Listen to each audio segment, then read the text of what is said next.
Yo, yo, yo. What's poppin'? Why an astronaut for the channel mascot? Because I read science fiction and horror when I first started out. So I thought it was like the perfect mix of both. You feel me?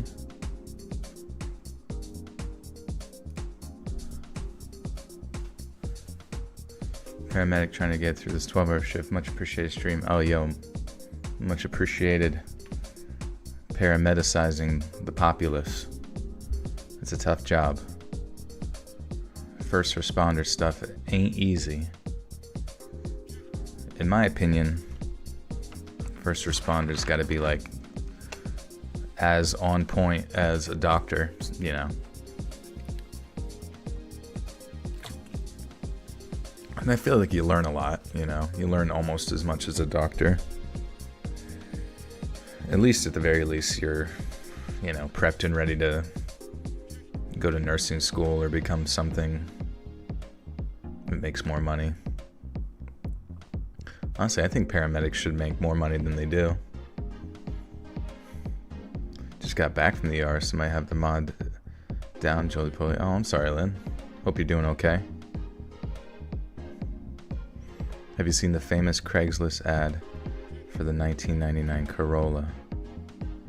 No, let me check that out. I'm gonna look it up on Google. Google.com. Oops, not shopping. Shit.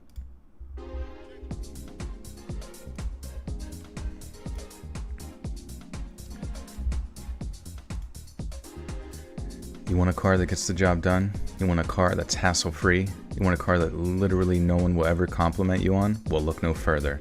The 1999 Toyota Corolla. Let's talk about features. Bluetooth? Nope. Sunroof? Nope. Fancy wheels? Nope. Rear view camera? Nope. But it's got a transparent rear window, and you have a fucking neck that can turn. Let me tell you a story. One day, my Corolla started making a strange sound. I didn't give a shit and ignored it, and it went away. The end. You could take the engine out of this car, drop it off the Golden Gate Bridge, fish it out of the water 1,000 years later, put it in the trunk of the car, fill the gas up with Nutella, turn the key, and this puppy would fucking start right up. This car will outlive you, it will outlive your children. Things this car is old enough to do. Vote, yes. Consent to sex, yes. Rent a car, it is a car. This car's got history. It's seen some shit. People have done straight things in this car. People have done gay things in this car. It's not going to judge you like a fucking Volkswagen would. Interesting facts. This car's exterior color is gray, but its interior color is gray. In the owner's manual, oil is listed as optional. When this car was unveiled at the 1998 Detroit Auto Show, it caused all 2,000 attendees to spontaneously yawn. The resulting abrupt change in air pressure inside this building caused a partial collapse of the roof. 4 people died. The event is chronicled in the documentary Bored to Death, the story of the 1999 Toyota Corolla. You want to know more? Great. I had my car fill out a Facebook survey. Favorite food? Spaghetti. Favorite TV show? Alf. Favorite band? Tie between Bush and the Gin Blossoms. This car is as practical as a Roth IRA. It's as middle of the road as your grandpa during his last silver alert. It's as utilitarian as a member of a church whose scripture is based entirely on water bills. When I ran the Carfax for this car, I got back a single piece of paper that said, "It's a Corolla, it's fine." Let's face the facts. This car isn't going to win any beauty contest, but neither are you. So stop lying to yourself and stop lying to your wife. This isn't the car you want. It's the car you deserve. The fucking 1999 Toyota Corolla. Hell yeah, dude. I need to get one of them. One of thems. But neither are you. How much do you think good sleep versus not enough sleep affects your health? Oh, huge. Like, you gotta get between 7 to 9 hours really to get solid. I mean, sometimes it's doable for like 6 to 7. But do you ever get like 5 hours and you're like, you just feel like gross and yucky when you wake up, but then all of a sudden you lay down for that 2-hour nap and like that 2 additional hours just is beautiful. Have you had any revenge story submissions? Hey, I think they're in there somewhere. Definitely have a whole video devoted to it. I know you work out a lot. What about your diet? Do you eat healthy, meal prep, or anything like that? I wouldn't say that I eat healthy per se. I try to get my protein requirements, and honestly nowadays I just eat twice a day, one before working out and after. I'm a lot more consistent with my breakfast than I am later on. But since I'm really just kind of relying upon strength progression to feel any sort of, upward mobility in that department, I'm not as dialed in as a bodybuilder person. There have been times where I kind of was, but I don't know, it's tough, man. Paige Peterson, thank you for the 3. Appreciate you. Do I intermittent fast? I would. There were times where I did it and I felt good doing it. There were times where I remember I lost 20 pounds in a solid amount of time doing fasting all day Sundays for a while. A solid 8 weeks or something like that. But that was kind of torturous on the mind after a while, and I've kind of just arrived at whatever makes you feel good, feel free to do it. And at the end of the day, it's probably going to come down to the laws of thermodynamics. Hey, Paige, thank you for the gifter as well. Who got it? But yeah, calories in, calories out. And sometimes your, thermodynamics aren't going to be quite as effective as somebody in their teens or 20s. But, if you can increase that energy expenditure by getting moving, building muscle, all sorts of cool shit. Sunday. You work in behavioral health. Nice. Do I drink Metamucil? I've never tried it. It sounds yummy. I intermittent fast daily. I've been eating carnivore for a whole year. My body is conditioned for it now. Mine is for health reasons. Yeah, that's fair if you do it. I was not a fan of carnivore. The diarrhea, you literally cannot even attempt to do carnivore while having a normal job. At least whenever I did it, it was you would get diarrhea nonstop. And if you didn't have access to a bathroom, say you were at work, you probably would eventually shit your pants, or people will be asking you why you're shitting so much because they can smell it. It's all about not overdoing it. Better to do some things that's 70% effective all the time than try to force yourself to do the crazy diets. Yeah. I mean, the science is there for a reason. Obviously, there's going to be certain things that you don't eat in abundance, and who knows, maybe even if you eat within your calorie limit or calorie deficit, maybe your blood tests will be, but I don't really know about that, to be honest. YouTube MP3 converter. I think that website still exists. I feel like I've used it a few times recently. Oh, that's why you intermittent fast. Oh, that's fair. Is this AI, Joel, or question mark? I don't know if you guys saw that on my Twitter, but somebody emailed me letting me know that there was a channel that was stealing my voice using AI. And I was like, holy shit. I knew this day would come.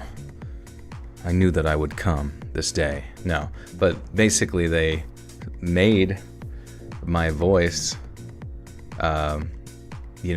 really fucking scarily close, really terrifyingly accurate AI version of my voice, and then was basically running a daily creepypasta upload channel. And yeah, it was fucking, I don't know, it was wild. And it was just I was like, holy shit, what do I do? Because I was kind of worried that there was nothing that YouTube could do, but then I kind of contacted their chat system, and then they linked me to a thing where you can like file a privacy complaint that's, you know, within the same vein that has like a specific categories to AI, you know, synthetic voicing and stealing your identity and that kind of thing. So, no, I didn't get him a cease and desist. I mean, that, like, I'm not, you know what I mean? Like, going and paying a fucking lawyer hundreds, if not thousands of dollars to do, like, you know, it just would take so long too. I have no fucking clue where you would even start with that. But, and for a channel that has like 1,000 subs, which I was impressed that they made it that far, which technically those should be my subs. I should have referenced the people over to my channel first. Yeah, like, I reported it via that system, talked about it on Twitter. I almost thought about making like a little, you know, announcement before today's video, like, or tomorrow's video, like during the video itself at the beginning, just to make people aware where they can report that kind of stuff within Google's system. Hopefully I remember that. Maybe I should write that down. Write that down. But yeah, then we went back to their channel. His name was Dr. Wicked, and you go back to pre-YouTube AI voice warning. I don't even know. I'm just like saying schizophrenic words now. Anyways, yeah. So I went back to it, and the channel moved. People said they moved, like, was down, but then I went and some other people were saying that the channel just moved all of its content to members only, which, like, how are you supposed to, you know, make any upward progress by being members only? But maybe they think people just, their 1,000 subs that they have, maybe they had a lot of members. I have no fucking clue. But Joel having YouTube beef, gotta see the box on the next Jake Paul fight. Yeah, exactly. I'm gonna fight some random scammer from India. Just stealing my voice. It's like 110 pounds. You ever thought back to in your nursing days that you were the one who makes most of the work? I felt that sometimes, even seeing coworkers with feet up on the desk. Yeah, you know, I never slacked, you know what I mean? But like, my goal was always to make my my nursing assistants happy, because they were really, the nursing assistants were the ones that kept the floor alive for the most part. Like, you know, they're the ones that have to go answer the bells and shit, and they were the ones that had to deal with the poop and deal with the crazies, and, you know, they just took the brunt of everything because they were the lowest on the totem pole. And there were some dickhead nurses who, like, they would let their, you know, nursing assistants do everything and just kind of be lazy. But I would always go with them to deal with something, or, you know, help, you know, just help wherever, because there's really no point in, like, establishing a negative relationship with your coworkers as being the lazy one or somebody who, like, takes advantage of the hierarchy, because, you know, you're both trying to get the same fucking job done anyways, so what's the fucking point? You take your NCLEX on Friday? Well, good luck. I hope you're studying. Unfortunately, I failed it twice before I passed the third time. And the third time I actually thought I failed it again, but it was like, you're passed. I was like, all right, maybe I spent enough money or something. But it's you know, it's not to make you feel bad, because you will eventually pass it, no matter how many times it takes. You know, hopefully you're studying hard, but it's really just about repetition with the test questions and shit.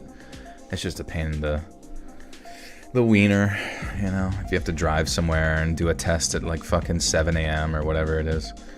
Hitsubasa, thank you for the 5, says also maybe a disclaimer that you don't give permission for your voice to be used without your consent. I mean, I always kind of thought that goes without saying. This is kind of like a new realm, you know what I mean? I thought it was really weird too, because there's a guy that always, and he comes in the chat too, he's a nice guy. You probably have seen him in chat. His name's Sully. I think he does like a horror stuff or something, because he always has, like, his name is like Sully, you know, the Carnival of Spectacle. I don't know what his name says, but it's like multiple words. And like, he was commenting, when I went into the videos, he was leaving a comment that the the Dr. Wicked or whatever responded to saying thanks, and they were saying like, you sound great, blah blah, yeah, you know. It's like, thinking to myself like, Sully, you know, this is me, bro. It's me, I'm right here. You forget about me. I'm like pounding on the other side of the glass. It's me, Sully, it's not him, it's the wrong guy. You got the wrong guy. It's a phony. It's just so stupid. But what's the NCLEX? It's just like after you go to nursing school, it's like sort of like the exam that you have to take after graduating to get your nursing license and shit as a registered nurse in America.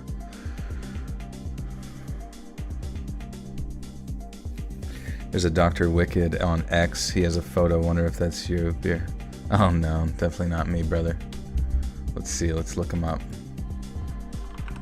I feel like that's kind of a common name. He had a cool avatar though, even though, I mean, all of his shit was AI art, which, whatever. But Dr. Wicked. No, that's not me, dude. Mad scientist, digital inventor, itinerant wizard. An itinerant wizard. What does that mean, itinerant? Creator of Write or Die. Let's look at his Insta Slam. He's got the Redditor hat on. Excuse me, Myth. May I have a word with you? Hey, Vex, thank you. Scarlett Johansson is suing some dudes for using her voice likeness after she said no. Interesting. I work as a nurse. I used to. Not anymore. I probably will never go back. Even if YouTube, like, and everything collapses inward, I'd probably rather go do OnlyFans than fucking go back to nursing. Or really just working for anybody else, you know what I mean? It sounds like a scam making yeah. The guy comments on my stuff too. I thought he was genuine until he complimented Dr. Wicked using her voice. Well, I don't know what it meant. He might just be ignorant to the fact, like maybe he liked mine and heard his and like didn't put two and two together. But I was like, how have you been a fan of me for like years and years and not even like thought to comment like, hey, you sound like Joel? You know, it's just like, I don't know. So in my head, I'm like, I wonder if that's actually him. I'm just kidding.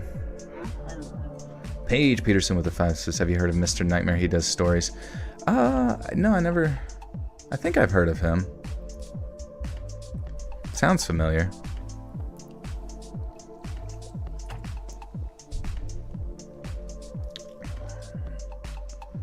Let me know your handle. Well, on Twitter, it's just @Let'sRead, but I don't have any personal pages. Back in social media days, like, yeah, I never got to, like, actually make personal pages and stuff before I made an Instagram and Twitter for, my YouTube and stuff. Mr. Nightmare stole my voice. It'd be funny. David, thank you for the one. What am I reading today? We are reading some little Craigslist jobs.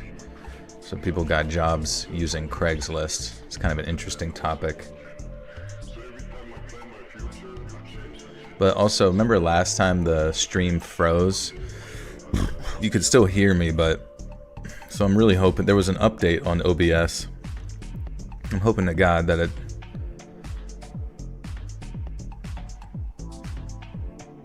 I'm hoping to the Lord that it doesn't freeze tonight, because I really want it to be like working for the B-Day stream, June 4th, Tuesday.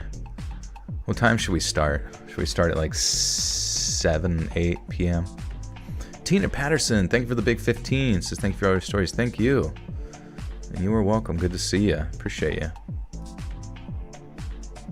Reminds me of Broad City where they were hired to clean in their underwear. Nice. Sounds like a business opportunity. The mom from Coco Melon got her job from Craigslist. Not scary, but still tight, tight, tight. What's tight, tight, tight? The tightest spandex you can imagine. Who's the mom from Coco Melon? I've heard of Coco Melon. I've never actually watched it, but I guess if you have kids, you're probably forced to watch it at some point. Unless you're a big fan, which is fine. Which is totally valid. Do I drink when I do these reads? I don't. I'm not really much of an alcohol consumer. I like to drink diet soda and water and energy drinks and hydrochloric acid, things of that nature. Kokomo is terrible. Bluey all the way. Dude, they should box. Bluey versus Kalu. Do I know your maker? He sounds like me. Yeah, I do know your maker, yeah. Excuse me. Where'd that come from? It'd be funny if every time you sneezed, you farted. My favorite energy drink? I would say it's the mango flavored Bang energy drinks. But I also kind of like the Rain energy drinks because there's something about it that is a little bit smoother and less like, it doesn't feel as acidic, I guess, if that makes any sense. I'm sure you check the acidity and there's like no difference, but it also like doesn't give me a sense of anxiety as much as Mango Bango. Nice. Yeah.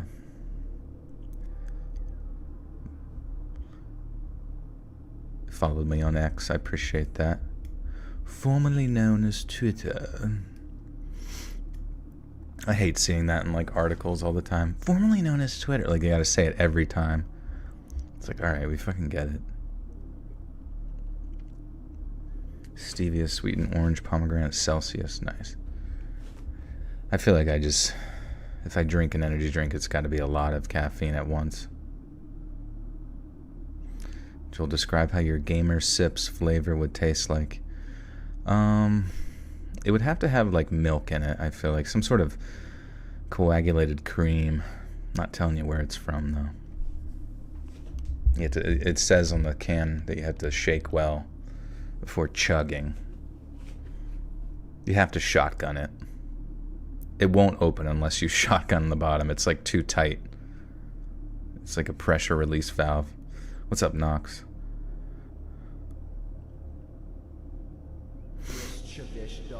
Cryptonics Dev. Cryptonics Dev, are you working on dev stuff? If you are, please tell me more. Cream of some young guy, yeah. That's my flavor. Duck sauce. Would I drink fight milk? Is that like something they've milked from Mike Tyson or something? It's Logan Paul's prostate milk. You get a free air fryer for getting Employee of the Month? Dude, that's like the biggest win. That's like the nicest thing a company's ever done for anybody. Hey, Jorge Gets with the 1 month says shout out from Yakima, Washington. Thank you, my friend. Good to see ya. Welcome back. Yeah, the air fryer is like such a game changer for shit. What do you think about people drinking vitamins? I always go to the gym and maintain healthy weight. Just recently started drinking magnesium, B12, and others. Yeah, a good daily vitamin is not a bad idea.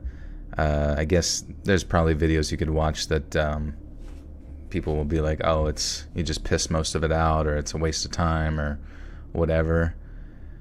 I gotta be honest, I don't really know if any. I mean, presumably it's good to get some of those vitamins that you might not otherwise have access to. Vitamin D3 and all that kind of shit. Vitamin K. Lots of vitamin C, I guess. Did you miss any stories? No, we're just kicking it off here. We got 8 stories tonight. Craigslist jobs. Craigslist oriented. Depending on how the stories play out, maybe I'll just call it Craigslist and not Craigslist jobs. Vitamin D's nuts, yeah. Yeah, I have other sources of revenue besides YouTube, thankfully. It's good to, diversify your life.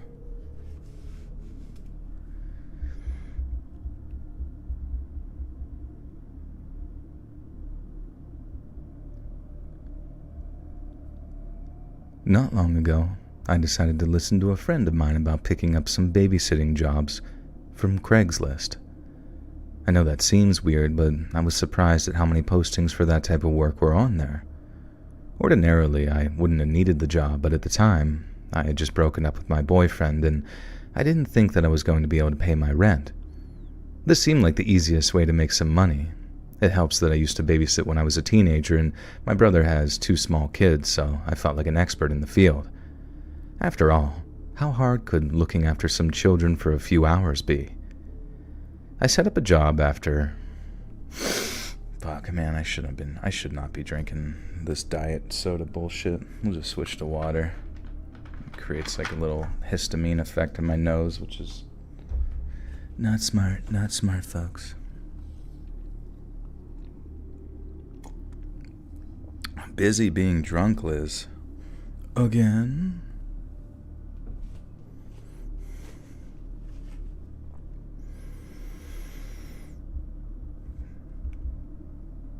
I set up a job for early Saturday evening, and I started messaging a woman named Chloe. The woman said that her and her husband would be leaving the house at around 5:15 p.m. and they would be back sometime after 10. She gave me the address and all the information about the children. I would be watching 2 boys, and one of the boys was 7 and the other was 9. I was figuring that this was going to be easy money. In my opinion, boys that age are easy to entertain, and because they weren't babies, they wouldn't need any... And because they weren't babies, they wouldn't need my undivided attention. After I talked to the lady, I told my friend about the job, who was jealous of the money that I was about to make. She had been doing the Craigslist babysitting jobs for a few months now and had never come close to the money I was about to make, or at least told that I was about to make. On Saturday evening, I made my way to the address given to me by Chloe, and right away, I had some regrets. The house was in a very sketchy neighborhood. Not necessarily crime-ridden, but it was a poor and run-down area. When I knocked on the door, there was no answer. I waited for several minutes and attempted several more knocks on the door when, finally, a strange and very rough-looking man answered the door. He was tall and skinny with this massive gray beard. I would say that he was at least in his 50s, unless he just looked rough for his age. And in this very low and gruff voice, he said, "Come on in, sweetheart. Sorry I didn't hear the knocks. My ears ain't what they used to be." I walked inside, and the first thing I noticed was how not child-friendly the house was. A lot of trash and just general clutter was lying about, and I was just standing in the front of the door, and the man then says, "My wife should be back any minute with the kids. Go and sit down and make yourself at home. Sorry, I know the place ain't the cleanest." I was trying not to be judgmental. I know it sounds like I should be running for the hills, but I didn't want to unfairly judge this guy or his family. And the man pointed down the hall and told me that the living room was in the back of the house. I made my way back there and sat on this bluish couch. The amount of anxiety I felt at this moment was absolutely crushing, though. I saw no pictures of children, no toys, and no indication whatsoever that children even lived there. While I was waiting on the couch, I could hear the man walking back and forth in the other room, and I think he was mumbling to himself. Every few minutes he would begin to shout, "Hey, sorry about this, ma'am. My wife can be forgetful with the time. I promise she'll be back soon." A few minutes later, he ran into the room scratching his head. With this very big smile, I remember he said to me, "You know what? I'm an idiot. I bet my wife came inside with the kids through the basement entrance or something." Oops. I don't know why I added "or something."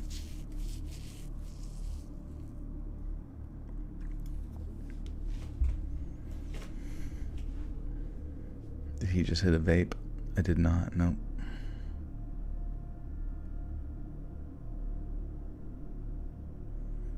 Yeah, his wife's a blow-up doll. Hey, see ya, queef, sweat. Take it easy.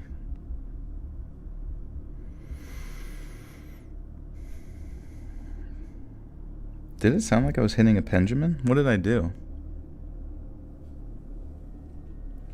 I don't have one. I'd like to get one for my birthday.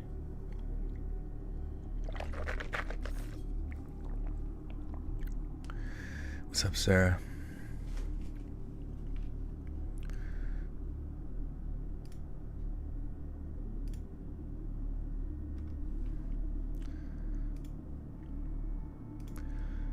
All right. Why don't men want you? Like as a girlfriend or as a one-night stand kind of thing? Because I think if they don't want you as a girlfriend, it's because you should, in my opinion, withhold sex from them. You know what I mean?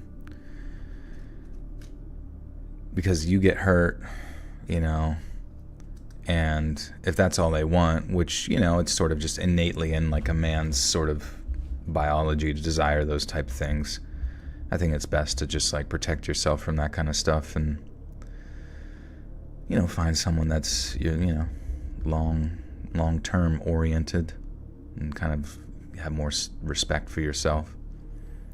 You smoked a hookah for the first time, it goes crazy. Hookah's pretty freaking cool. I do really enjoy it. Like blowing out a big cloud.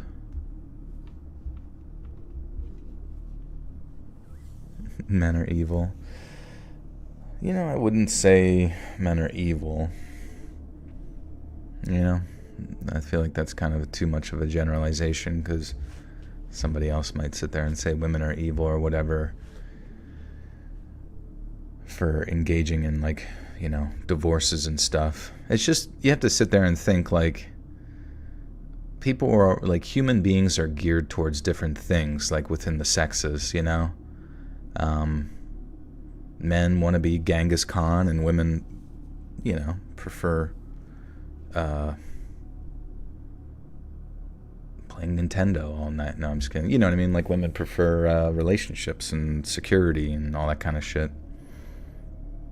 So it's like, if there's something, you know, if it's not ideal for a long-term relationship to just have sex right out the gate, then I would suggest not doing that, you know, or at least like establishing your boundaries so that you don't get hurt or whatever.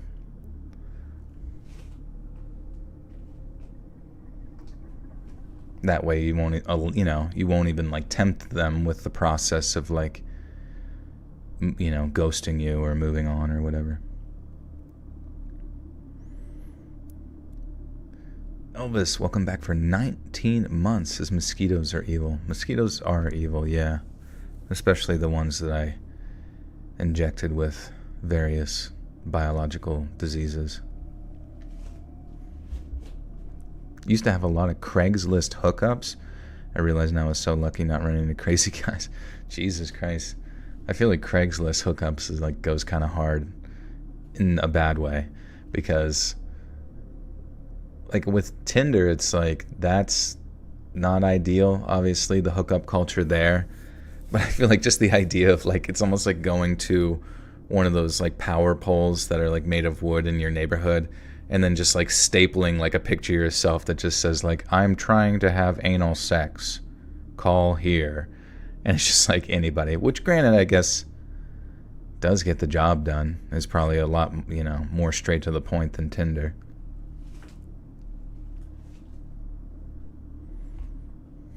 They fly past your ears to irritate you. Yeah, if I'm ever in the woods, I gotta wear some fucking eye protection, because those fuckers, or it's even better when you have like some over-the-ear headphones or something.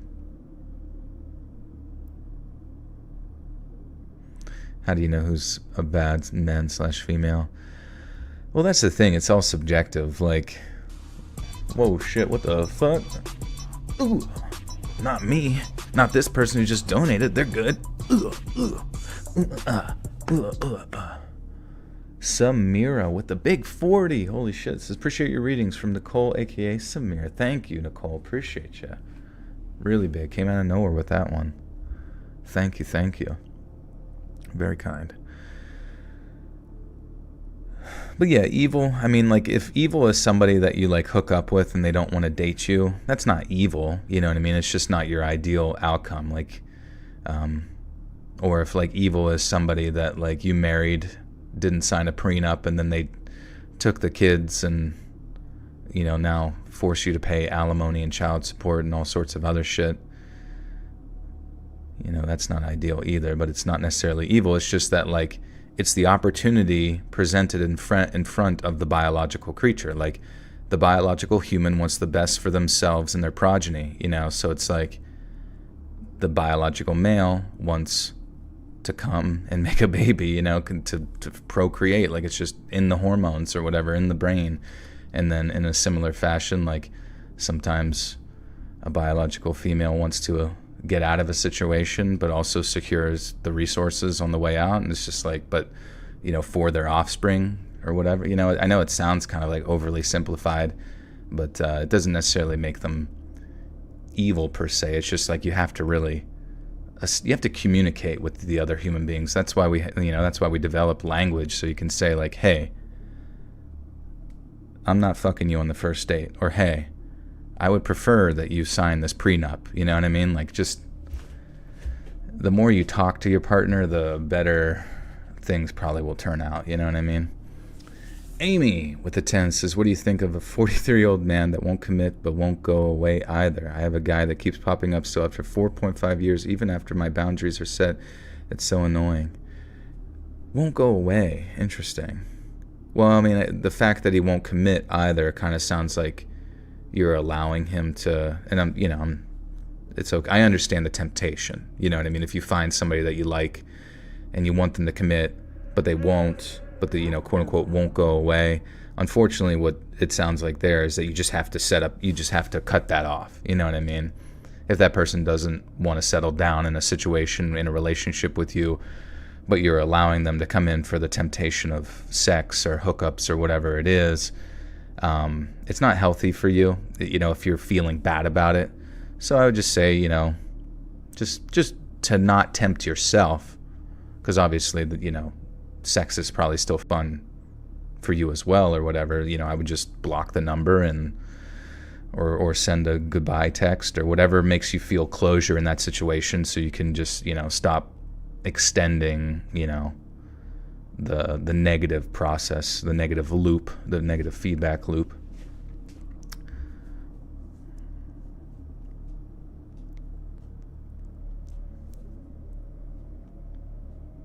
Now it's driving him crazy. He's trying to propose and she doesn't want to. Yeah, right. What if I have a harem? That sounds like a fucking headache, to be honest with you. Like those people that like run those like commune cults or whatever, and they have like multiple. It's just like, somebody's gonna be pulling somebody's hair. Somebody's gonna be freaking the frick. Like, you have to be like, I don't know. I just think ideally between two humans, like just a committed one-to-one, partner relationship where both partners know what the other one is looking for and knows, they respect each other and whatever. You like, obviously everybody's looking for that, but like, I know like in the past, kings and different situations like had many women, and maybe people were okay with that, and if that's what they want to do, whatever. But I just, I think the healthiest thing that I've observed is just like monogamy, Starting to think you're simply unlovable.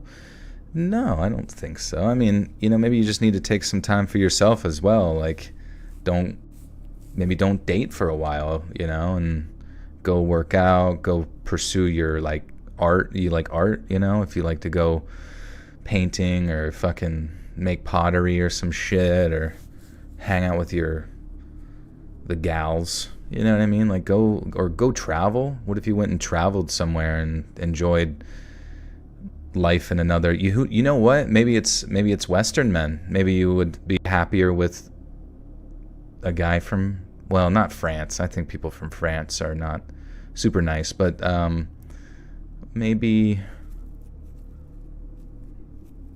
like Zimbabwe. You could go to Zimbabwe. Maybe there's somebody nice there.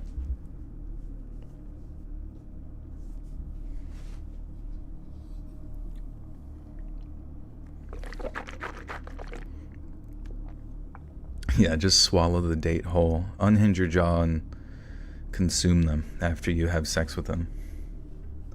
Okay, no, it didn't. Okay, sweet. It did not freeze. We're good to go. Now I'm like scared it's gonna freeze.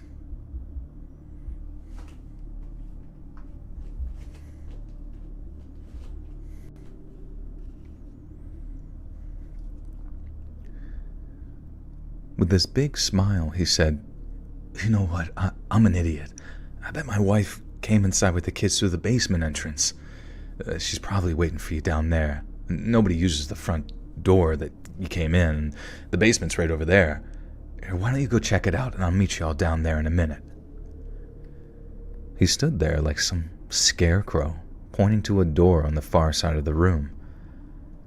I didn't know what to do and just nodded and told him I would go check, and truthfully, I had enough at this point, though.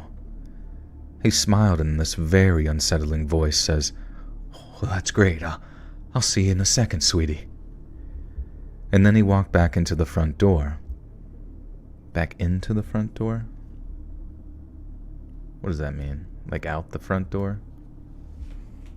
Do I use a litter robot considering getting... I do, yeah. I use this one that, like, you have, like, these trays where it, like, scoops all the shit into the one side that's, like, magnetized. Not specifically for the poop, you know. It's not magnetizing the poop, but it, like, lifts the tray and then scoops all the shit in there, but then pulls out the clean litter. I use this, like, blue crystal litter. And then, like, like every 3 weeks to 4 weeks, you just have to put in a new tray and then take the old tray out and hope that you don't fucking accidentally drop that tray into a trash bag and all the fucking shit particles, like, fly into the air and you breathe it in and now you're dead. You've got some sort of fucking cat plasmosis in your brain that makes you get 30 more cats.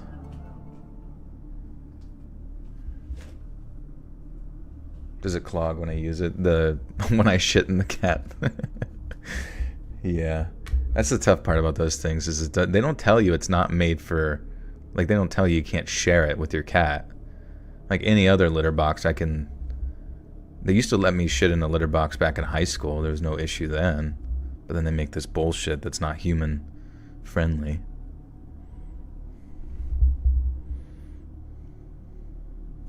They are it does get expensive for sure, but honestly, I am not one to...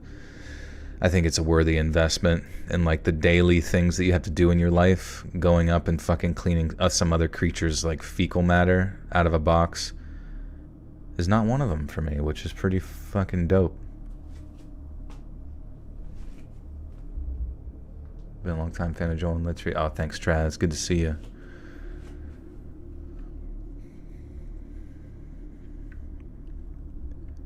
And then he walked back into the front door.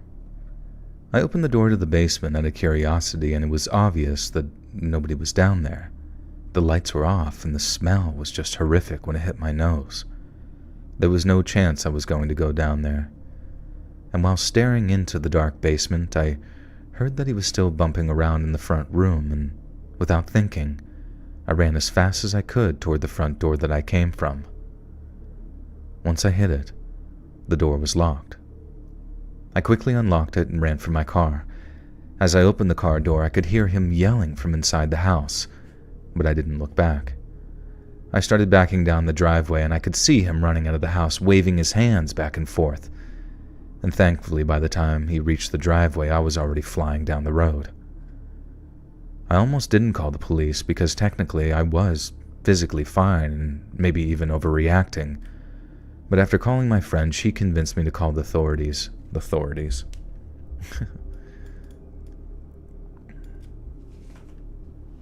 Aaron, Aaron, what's up with the 2? Your nonsense gives my life meaning. I love it. Thank you, Aaron. I appreciate that. I will continue to spout as much nonsense from my mouth as possible. Just for you. When did I buy it? Oh, man. I had to get another one, I think, at one point. Because at some point the mechanism within it, like, kind of got stuck in the middle, or was like basically pulling shit out of the fucking magnetized area. So I was like, oh cool, this machine actually creates cat poop and puts it in your cat's asshole, which is awesome. How many emails a day do you get for a story submission? It's probably a fuck ton. I have somebody else that goes through and looks at it. I don't even really bother checking it very often. And there's also a lot of like spam shit to go through as well, because some people's emails get thrown into spam, which kind of sucks because, you know, you might actually have a good story in there that you might miss.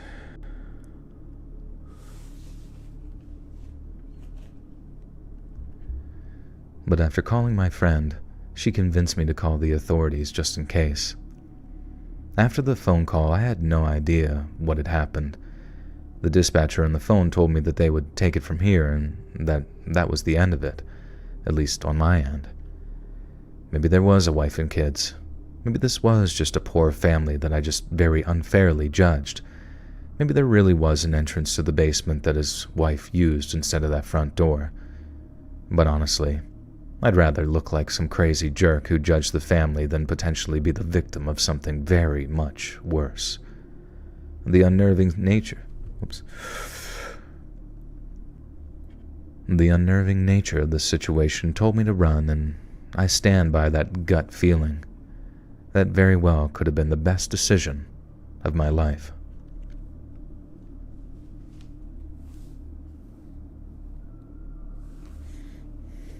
Yeah, I have a harem of women going through emails daily. JK.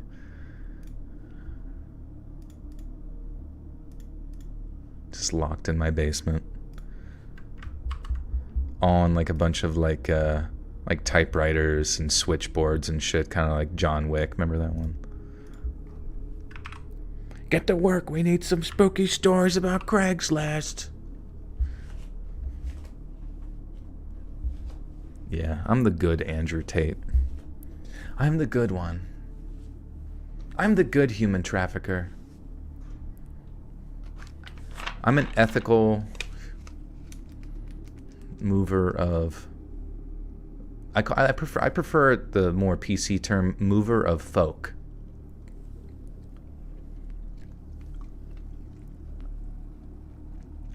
Joel from Mystery Science Theater.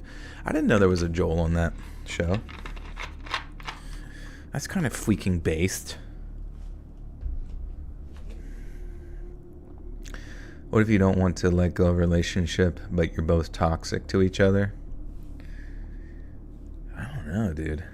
I guess eventually you just have to come to the realization that you're not gaining anything from that, and it sounds like you might just have to, like, work on yourself to, you know, a wee bit.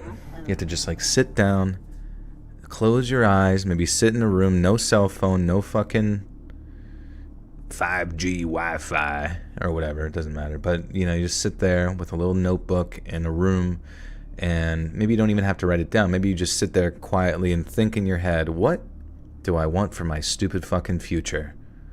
I only get one life.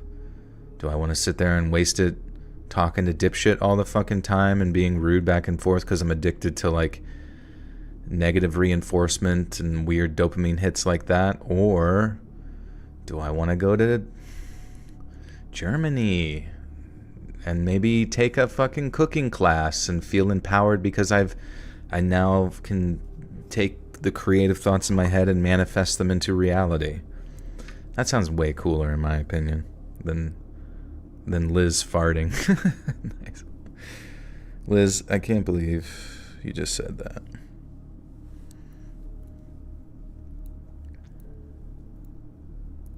Go to a rave. Yeah. You know, dipshit? Dipshit's my father. Lynn, thank you for the 3. It stank. Oh, fuck. It stinks.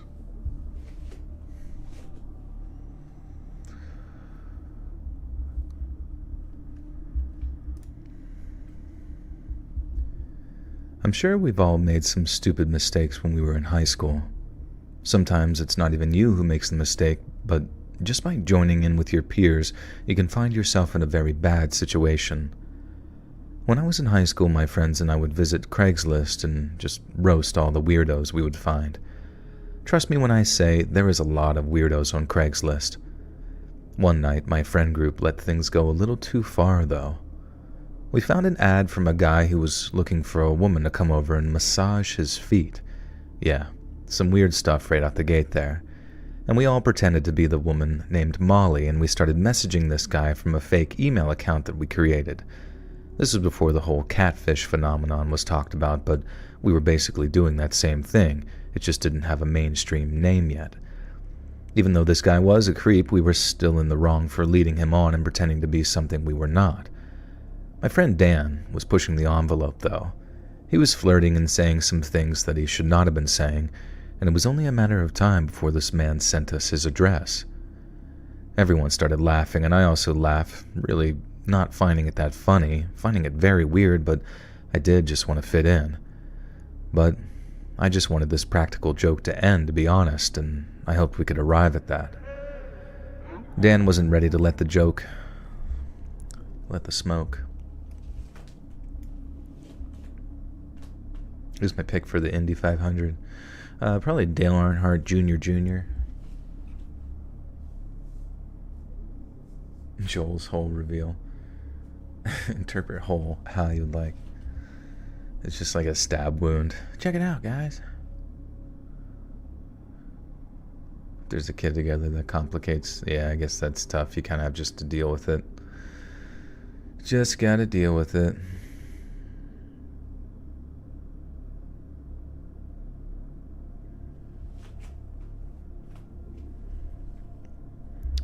Why would someone wanting a foot massage make them a creep?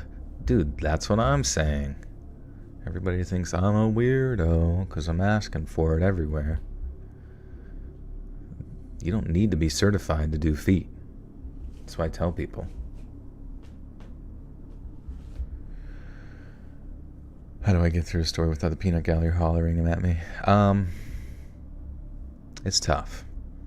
But we make it happen, baby. Dan wasn't ready to let the joke end just yet.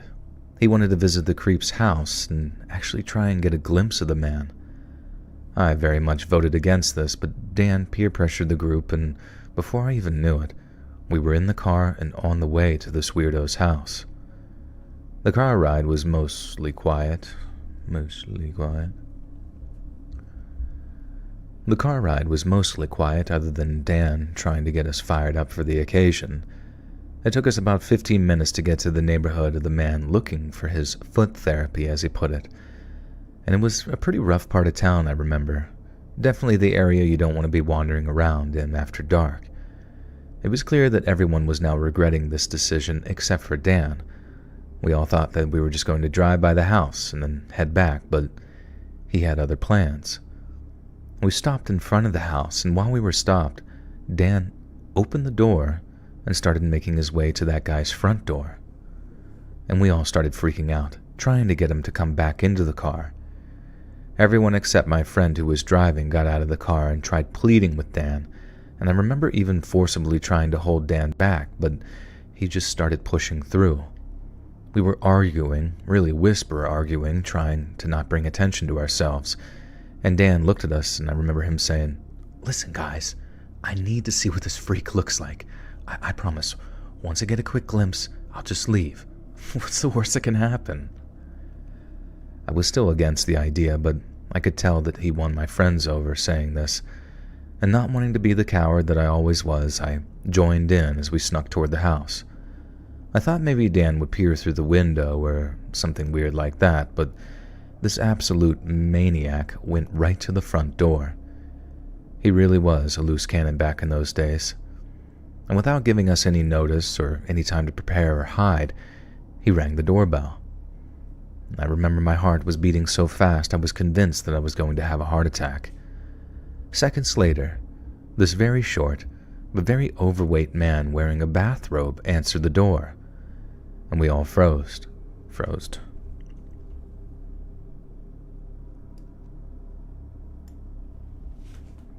My wiki feed score?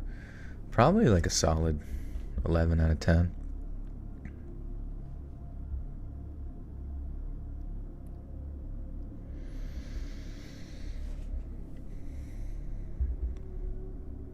And we all froze. And in a squeaky and, I admit, pretty comical voice, this guy says, "What's the meaning of this?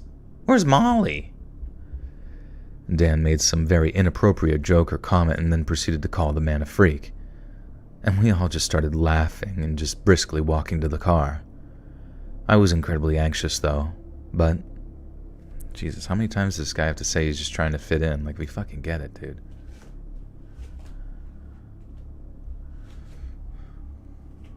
Drake or Kendrick? Whatever happened to Weird Al? Nobody ever remembers Weird Al's take on this situation. I recall him talking some mad shit. I was incredibly anxious, but I was trying to fit in, hence why I was laughing with the group, and we couldn't have been more than 10 feet away from the front of the house when this creepy man grabbed a rifle that he must have had right next to the door. He was pointing in our direction. His face was all red and he looked like he was shaking, and at that moment we all freaked out. Finally, Dan realized what... You saw Weird Al a couple years ago? Nice. Did you know that isn't he a voice for My Little Pony?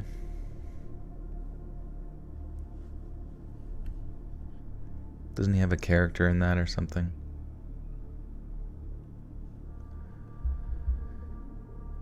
And he was pointing it in our direction. His face was all red and he looked like he was shaking. And at that moment, we were all freaking out. Finally, Dan realized that we may have crossed a line there, obviously. The creepy man did say something, but through all the paranoia, none of us could hear what he said. We all ran as fast as we could, dove into the car, and I looked behind me as I closed the car door, and I could see the man starting to give chase with that rifle, still aiming it in our direction. We drove off as fast as we could, and when I looked behind me, he was now standing in the middle of the road, still staring down that barrel of the rifle. I ducked down, expecting to hear the rear window glass shatter at any second, but thank God it never did. We eventually made it back to the house, and we panicked for the entire night. We actually ended up receiving an email from him not long after we got home that said, "I will find you. I saw your car and your license plate. I will find where you live." And at that moment, we were beside ourselves. We didn't know what to do. We turned off all the lights, and I'm not kidding, we stared out that window the entire night, holding our breath every time a car would drive by. I remember I suggested maybe calling the police, but my friends talked me out of it. They made me believe that we were the ones who would get in trouble if we called them, so we didn't. And that was the longest night of my entire life. The creep never showed up, though, and we never heard from him again. I tried convincing myself that his threat was just some bluff, but I still never felt safe. It took months of not hearing from him. Does anyone know, actually, let me finish the story and then remind me. I'll say what I wanted to say. It took months of not hearing from him for me to finally feel like I was safe. All these years later, I still haven't been down that street since that night. And even though I'm older, I still have an irrational fear that he'll be outside, waiting for me. And for that reason, I'll continue to avoid that area of town as long as I can.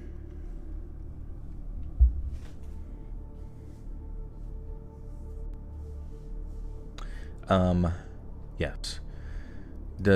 Remember I was saying about that Dr. Wicked guy stealing my voice and whatnot, making AI? Like, it sounded so eerily similar to me. And the weirdest part was, it was like I went back quite, at least like a solid, 5 to 6 videos back, just listening to them. And it seemed like his AI model was, getting better as the videos went on. You know what I mean? Like, it was fucking insane. It was, insane how it transitioned from being kind of, choppy to, pretty accurate, even though there were times where it was sort of robotic and, but only, I would say it was 95% on point, you know what I mean? That's how AI works. It learns. Yes, my point is, where did we find this thing? What AI bot was he using? Because it was crazy, I don't know, just seems really weird. I'm kind of like curious now.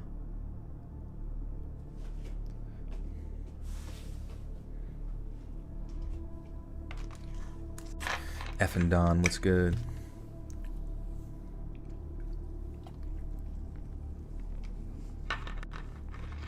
What's up, Scott?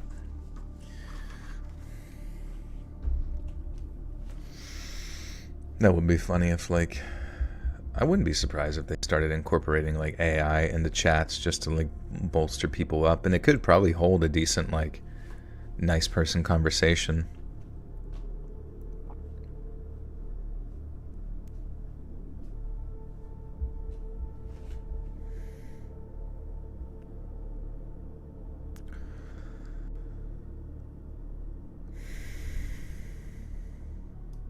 Alright, story 3 of 8.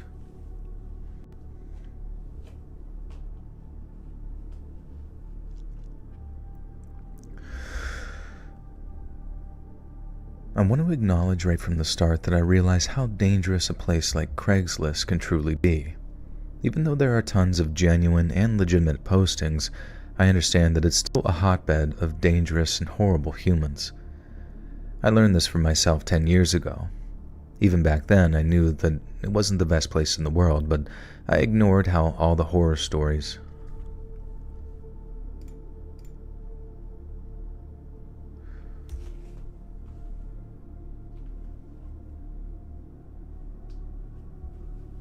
Oh, if you even use it, the AI app has permission to use your voice. That would be weird.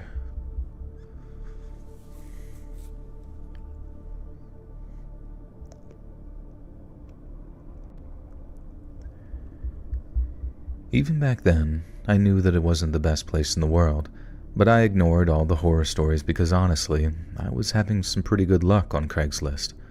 I was making a ton of money doing side jobs from random postings. I've done everything from pet sitting to picking up a pizza and delivering it to someone's house. My friends at the time called me crazy for doing all these side jobs, but I was addicted to the hustle, I guess I could say. I was bringing home more money than most of my friends, and often the work was pretty easy. I continued answering the weird ads for several months. I even had my own special vetting process for identifying when posts weren't not.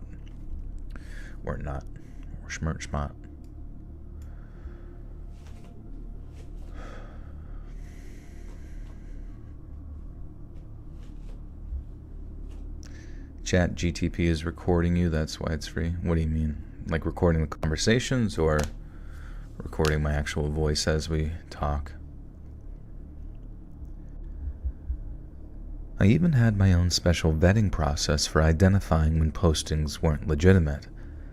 I got myself a cheap track phone that I had used just in case I did deal with some kind of freak, and that way they wouldn't have my real number. Like all good things, though, this hustle eventually came to an end. One day I answered a posting that scared me a little too much, and right from the beginning, I should have... What's up, SJ?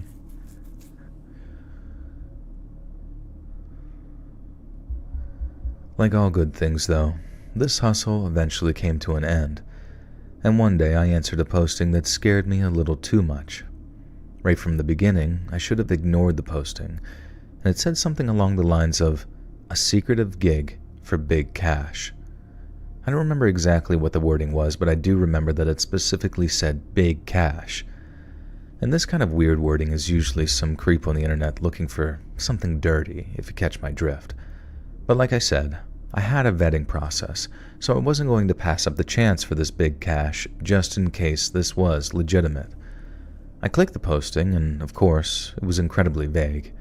I got in touch with the person who posted the job with my track phone, and I was surprised that a nice woman answered the phone. She was so nice and pleasant and introduced herself as I remember being Lydia, and she explained to me what the job was and explained why the posting was so vague. She made the posting for an... Hey, effing Don, thank you for the gifter to Caroline Hannah. I remember there was a gifter earlier, but it didn't show me who got the gift.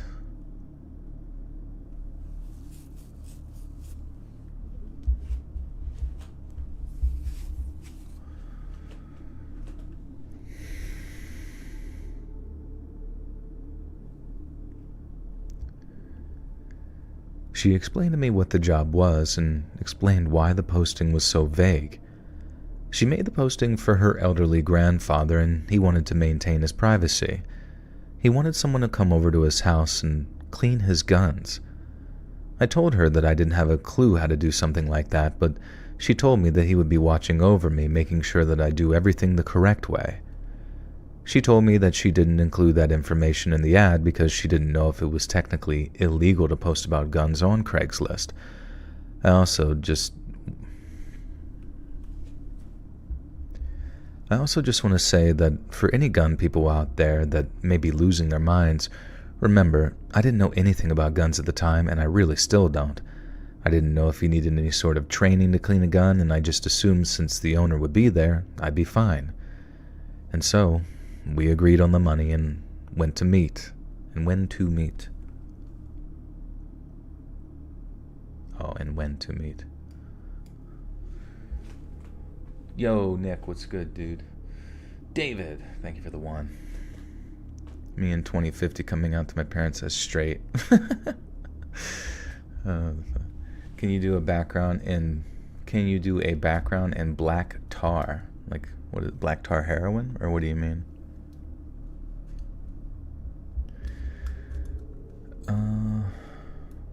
Yeah, I wouldn't be surprised if soon, like, actual scam calls of, like, AI, like an AI you can talk to is gonna be, those are gonna go hard on old people. I feel like your 80-year-old grandmother's gonna answer it and, like, end up having a best friend that's just a fucking robot that wants to steal her money. No, that's a fucking, like, creepypasta you should write up.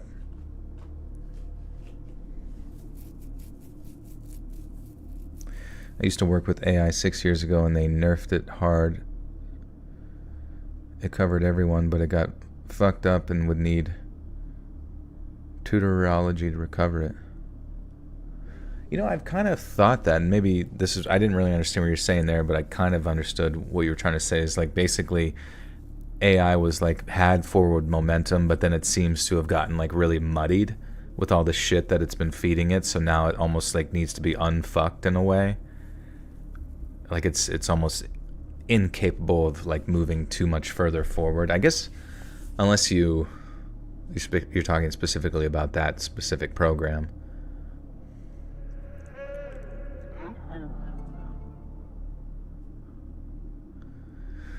Which granted, I guess you would just start from scratch. That would be sad if like you created an AI that became like sentient and then it just sucks, so you just like left it and it was just stuck in like some strange like hell.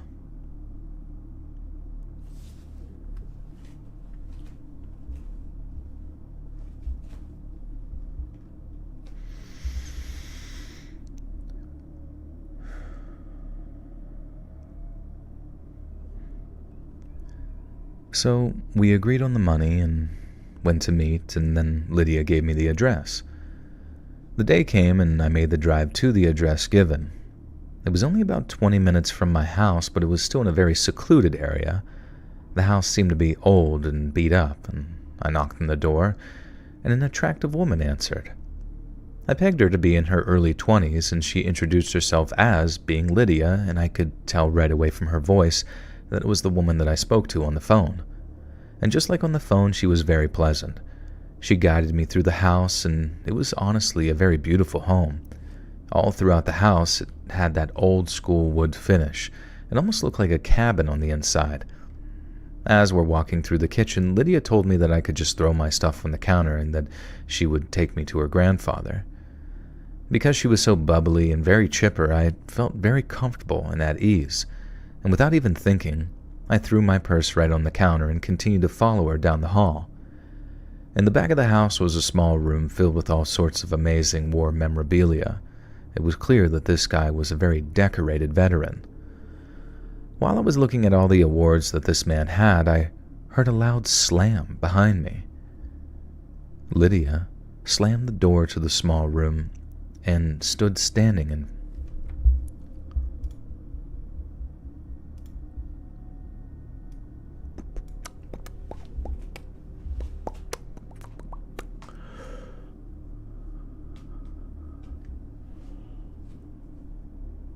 I'm not sure if I should post the creepy AI scam call because I'm not sure if the woman in the beginning is a real person. Oh, like auto records the call. Honestly, I honestly feel like Apple should just auto record your calls so you can, like, in case something did sort of weird happen, or like a setting or something that like auto records calls that you receive, or I don't know. Maybe that would be bad.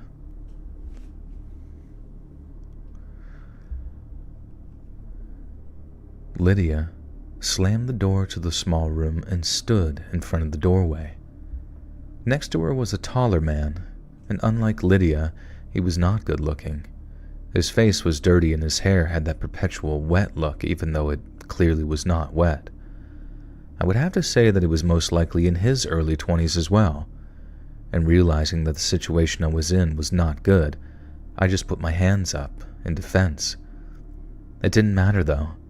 Lydia charged at me, threw me to the wooden floor, and I could see the long legs of the man still standing in the doorway as I laid on the floor. Lydia began kicking me in the ribs. I remember wanting to fight back, but my body just wouldn't move. Finally, the kicking stopped, and I could feel Lydia's face get close to mine, and she whispered something like, "If you even try to get up, my boyfriend will put you down for good." I stayed on the floor and listened as this Lydia and the tall man left the room. They scurried around the house a little bit, and then after a few minutes I heard 2 car doors shut. Apparently they had peeled away. And figuring that it was that Lydia and her boyfriend who left, I tried to get off the ground and made my way to the kitchen. My purse that I set on the counter was now gone, and that's where I had my phone and my keys. I looked out the window, and I saw that my car was also gone. The car that drove out of here was my car, and I was freaking out on the inside, but I was trying to keep a very level-headed on the outside. I started walking down the road until I reached an old man actually selling vegetables from a farm stand outside of his house. The man could not have been more of a sweetheart, though. He gave me some food and water, and we called the police, and I reported everything with as much detail as I could. The police found my car about 20 miles away from where all this took place. All the windows were broken out, and the inside of the vehicle was completely slashed and destroyed. Thankfully, my purse was left behind with my ID, but all the money had been stolen, which really wasn't a lot. And as it turns out, I got lucky with the police being able to actually solve this case. Lydia did a great job covering her tracks on Craigslist and making it seem like she was just a shadow. But fortunately for me, she was also a complete idiot. She lured me to her actual grandfather's house. He was living in Florida for the season, so the house was vacant at that time. Lydia and her boyfriend robbed the house, and they intended to lure someone to the house and steal their car. Why they ditched the car so close to the house, I still don't understand. And they ended up finding this Lydia in a motel about an hour away from home. She was alone, and from what I understand, she never told the cops who this man was or where he went. In case it wasn't obvious, this was the last job I ever took on Craigslist, and I advise anyone reading this, please be careful.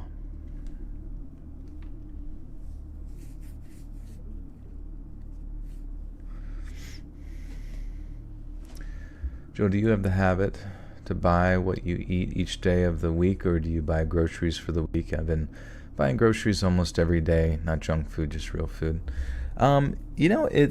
I guess it depends. Like sometimes I'll get groceries, but a lot of my groceries, I guess, are oriented towards, like a lot of them are oriented towards like breakfast. So like breakfast, I'll have these like egg bites that I get that are easy to make, and then fucking berries with honey, protein drink.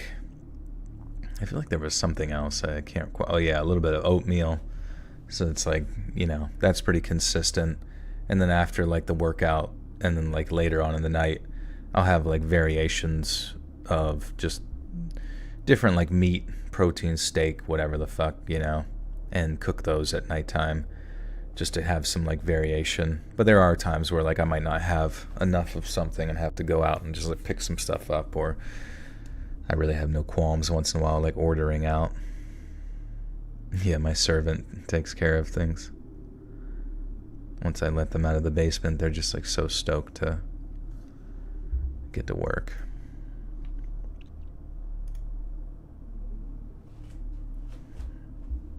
What's up, Cody? And Graphic Nightmares. What's up, dude?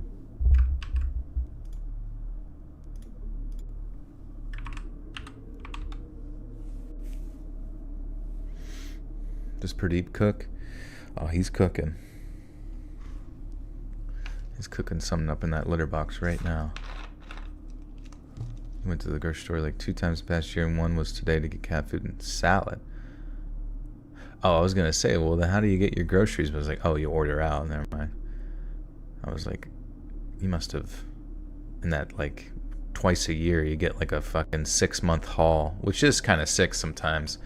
Like that, I always enjoy going to, like, friends' houses whose families just, like, I don't know, they get, like, 2 fucking carts full of groceries and just, like, ready to go for fucking winter.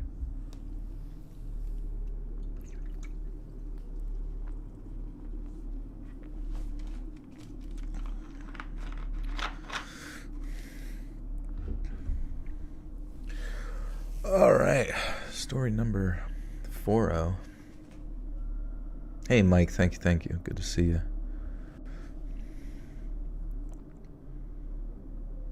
Get ready for camping. Get some super during my camping without a story of cement. I hope so. See you, Nick. Have a good one. I used to be that guy that would do anything just for a buck. Well, actually, I still am that guy.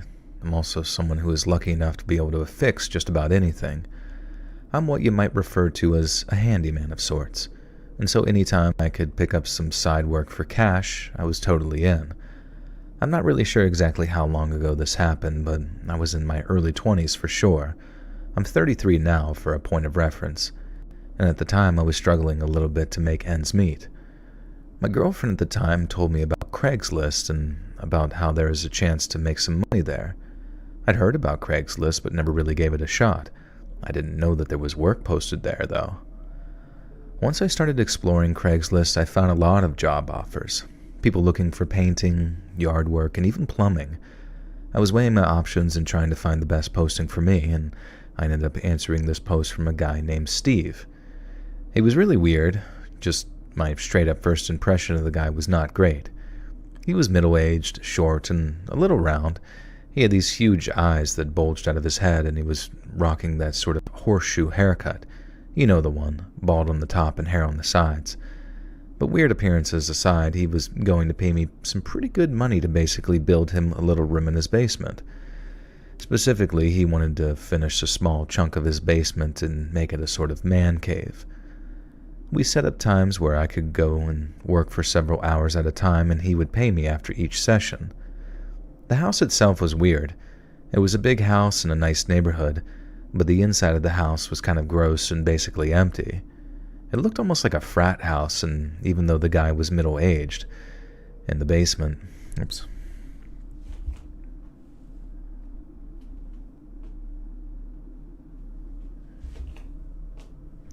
In Silicon Valley, they look down on people who orders groceries. Instead of, like, going to the store, or you mean just, like, instead of going out to eat? But, like, I don't know. You gotta... Sometimes it's just, like, fun to cook for yourself and shit, too, you know? Silicon Valley's fucking stupid. Bunch of, like, complete waste of money on most projects. Everything's just one big beanbag. It looked like a frat house, even though the guy was middle-aged. And in the basement, Steve had already bought a ton of supplies. Everything I needed for the job and then some. And he explained in detail exactly how he wanted everything. This guy had intricate blueprints and everything, and I made sure that I constantly checked with him before I did any more work, just because I wanted to make sure that we were always on the same page. Other than being weird, Steve wasn't a bad guy. We talked about the project a little bit, and then he disappeared, and I wouldn't see him again until I left. After the first session, I started bringing my brother with me from time to time. The job was more ambitious than I had intended. Whenever my brother came with me, Steve would never come into the basement. I'd only see him when I was alone. For the next few weeks, we worked on the basement whenever we could find the time. We thought it was weird that Steve only wanted to finish a small portion of the basement and not the whole room. He clearly had more than enough supplies, so it just seemed weird to want to renovate a small little room. My brother and I would constantly talk about how he would... What is it? My brother and I would constantly talk about how he would ever turn it into a... Oh. Like a question. What's up, Danny? Bacon wrapped scallops. That sounds pretty good. I gotta sneeze.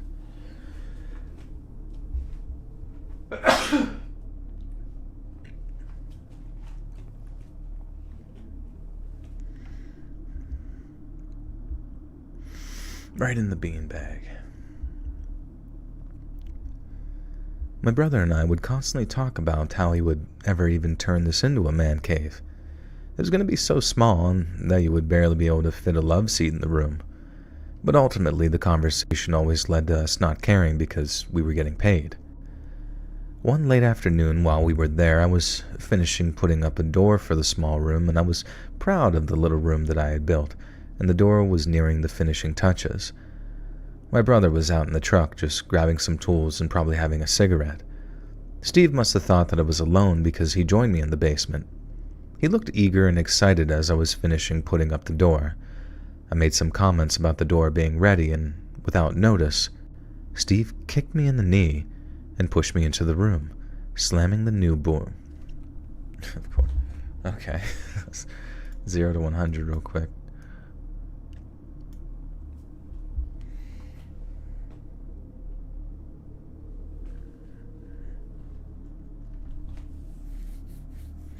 Salud. Thank you. Why am I sneezing though? Like, what is causing it? I assume the stupid soda. Paige, thank you for 3 months. Bless you. Thank you. Thank you so much. Yeah, did the Steve guy not remember that the fucking brother's there? Like, is he stupid? Do you ever want to read anything other than real scary stories? We don't want you to. Just curious. We don't want you to. I mean, it would be nice. I'd like to read some, like, solid writing instead of just a bunch of, amateur writing. Nothing against it. It's just sometimes it's fun to read, like, stuff that's written by people who devote, like, their entire life's practice to, like, being good at writing.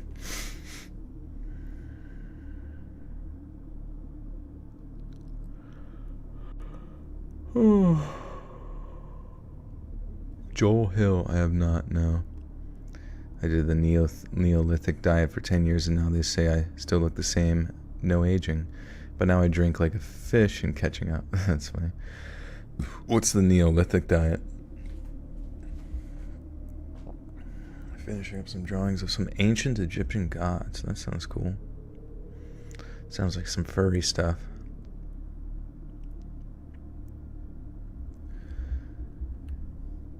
He looked eager and excited as I was finishing putting up the door. I made some comments about the door being ready, and without notice, Steve kicked me in the knee and pushed me into the room, slamming the door behind me. While I was getting to my feet, I could hear him putting some type of lock on the door, and I was more confused at this point, trying to process what was happening. I tried opening the door, but just as I expected, Steve had locked it somehow. And I remember he starts yelling something like, "You're mine now. You're staying here and you're not leaving." He just kept repeating versions of that same sentence repeatedly. I tried banging on the door, but it wasn't doing anything. I tried pleading with the guy, but he just kept screaming at me. After only a few minutes of this nonsense, I heard a loud thud, loud enough that I could feel the vibration through the door. In my confusion and panic state, I had totally forgot that my brother was still outside. He started making his way downstairs and witnessed everything that had just happened.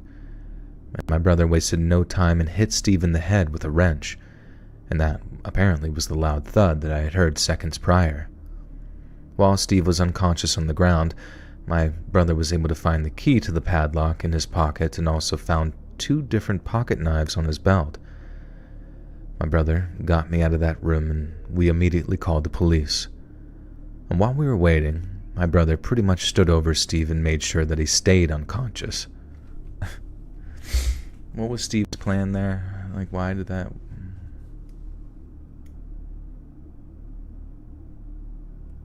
Was it supposed to be a day where the brother... I mean, if he knew, that seems stupid. Steve, not so smart. It's your birthday, C-Money. Happy birthday. Cash money.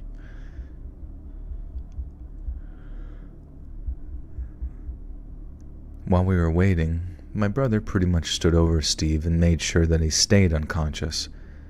When the police finally showed up, Steve was arrested for attempting to keep me as a prisoner, or something like that. I'm so thankful that my brother was there that day, though. I still get freaked out thinking about this Steve character, and whatever his intentions he had that day. If my brother wasn't there, who knows how long I could have been stuck there. I'm not sure what happened to Steve, though. After this ordeal, I tried to move on and forget about it, and this is the first time I'm even revisiting this memory since it happened. It was probably the stupidest thing that guy could have done, but also the scariest.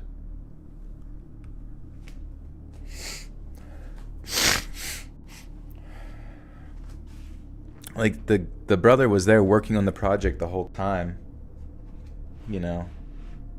Like, even if he did trap him in there, unless he just, like, couldn't contain himself because he's an idiot.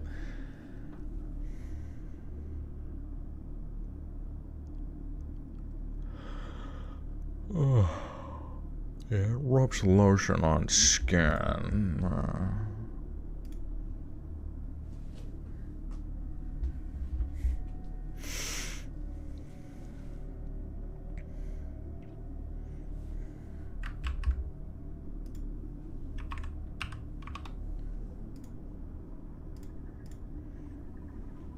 World Goth Day. Good, because my nails are painted black.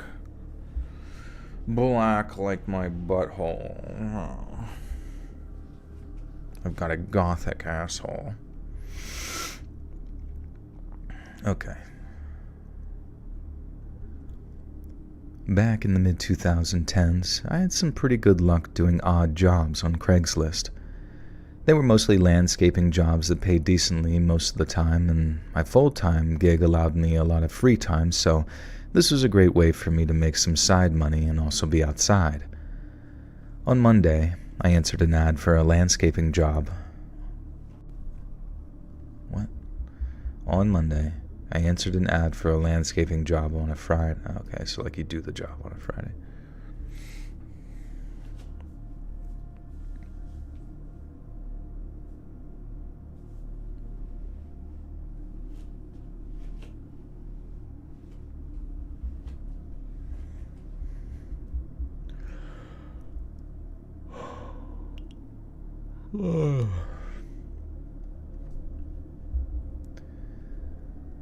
On a Monday, I answered an ad for a landscaping job on a Friday.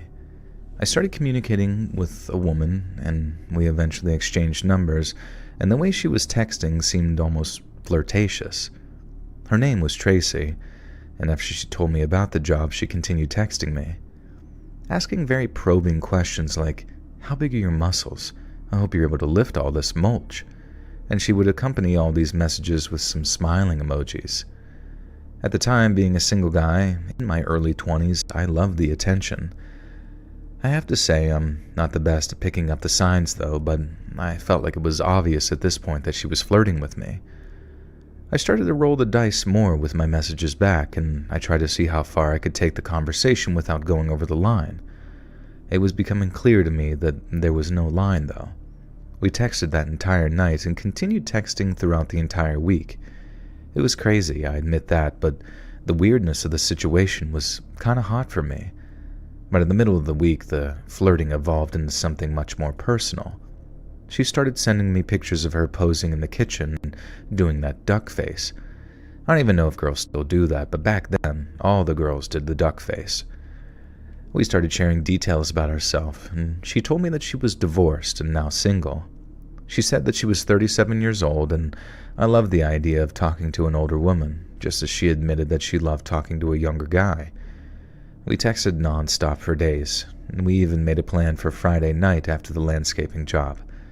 She told me that I could shower at her place, and let's just say that she implied much, much more. I'd never been more excited to do a landscaping job in my life, to be honest. And on Friday morning, the day of the job, she texted me and said that she would be at the work.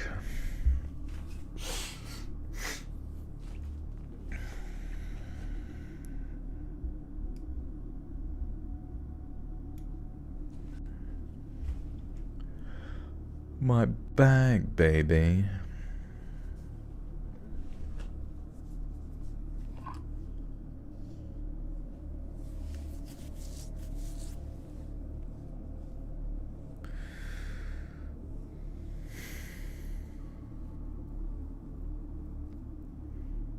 Samurai, thank you.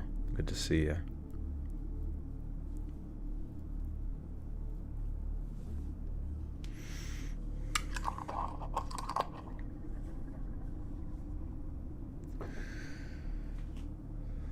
Thank you, Naomi.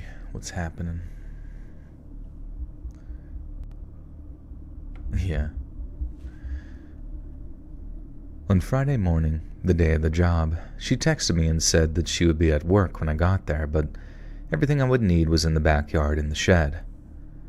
After that text, I never got another message from her for the entire day, which was kind of weird. And I'm not kidding when I tell you that I messaged this girl all day, every day since Monday, so not hearing from her was kind of strange. I messaged her a few times just to see how she was doing and see if we were still hanging out after the job, but like I said, no answer. All day long, I couldn't shake the thought that I had been catfished all week. Some creep was probably messaging me pretending to be a woman. And by 4 in the afternoon, I was just about done with the job, and since I hadn't heard from Tracy, I had given up hope that she was even a real person. Not 5 minutes later, I felt a jolt of a jolt. Joel's jolts. You're gonna feel a jolt from Joel. Not 5 minutes later, I felt a jolt of excitement as I saw a green sedan pull into the driveway, and I couldn't believe my eyes. It was Tracy, the same woman from all the pictures on my phone. I smiled, but she didn't even look at me and just parked and walked inside the house. I started walking to the house, and then this big white truck pulled in behind Tracy's car. The driver got out aggressively and stormed into the house. He was a huge man, like very muscular huge, and he looked almost like a professional wrestler, or even like a pro football player. He was bald, but he had that sort of clean bald look. I had no idea what was happening, but no matter what, I had to go inside so I could get paid for all this work. The front door was open and the only screen door was shut.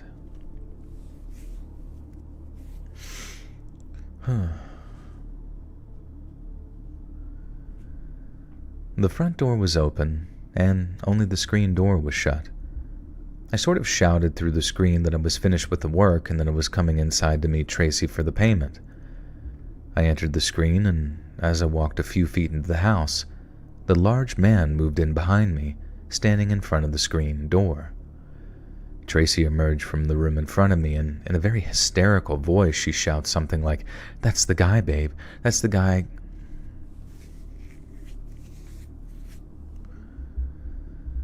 Tracy emerged from the room in front of me, and in a very hysterical voice she shouted, "That's the guy, babe. That's the creep from Craigslist who won't stop texting me." This giant man started stepping to me and cussing me out for hitting on his wife. I immediately went into self-defense mode and shouted, "Whoa, man, she told me she was single. I got the messages to prove it." And the guy paused for a second, looking at me, and I could hear Tracy shouting "liar" behind me. And while she was screaming, the man started to get hot, and he started screaming at her. And before I knew it, I was in the middle of an argument that I didn't want to be in. Tracy continued to call me a liar, among many other things, and at the same time was yelling at the large man. Tracy's husband effortlessly pushed me out of the way and aggressively made his way towards her. When he was just inches away, she pulled out from behind her back one of those sort of meat tenderizers, I think it was. It was almost like a spiked mallet thing that some people might have in their kitchen, and she strikes him in the head. And it must have been a pretty good shot because he fell over instantly. He tried to get up, but couldn't get up off his knees. He just stood there, clutching his head in pain. I kept shouting, asking if he was okay, but he wasn't saying anything. I was so confused. And I looked up, and now Tracy started running at me with that mallet in her hand. And without thinking, I just kick at her towards her ankle or something and causing her to fall on her face. And while both these freaking monster idiots, what the fuck?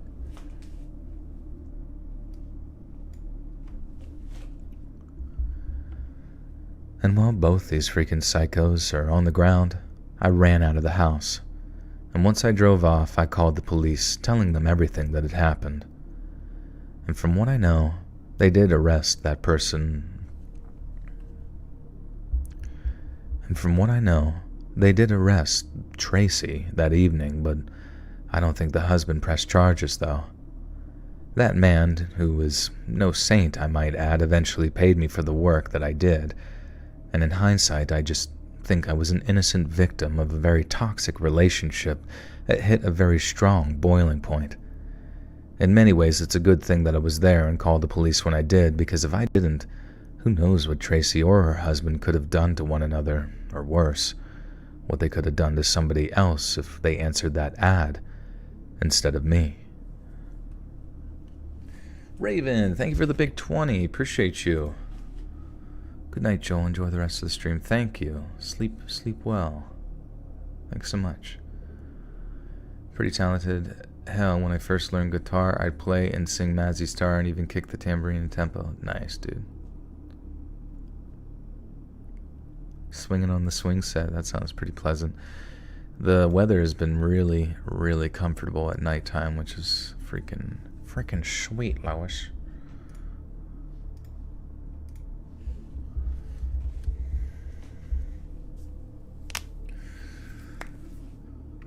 All right, let's go.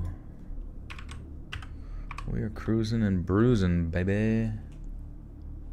Not even 2 hours in, already over halfway done.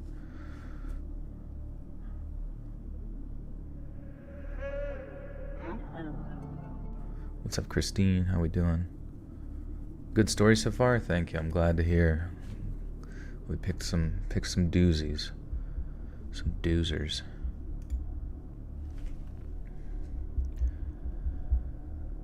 As all of you know, life can be a struggle sometimes. Making ends meet isn't always as easy as just getting a job. Several years back, I couldn't find a job. It was rejection after rejection. And at the time, nobody was really hiring, and the few places that were hiring were very ultra-competitive. I was barely making over minimum wage as a deli employee at a grocery store.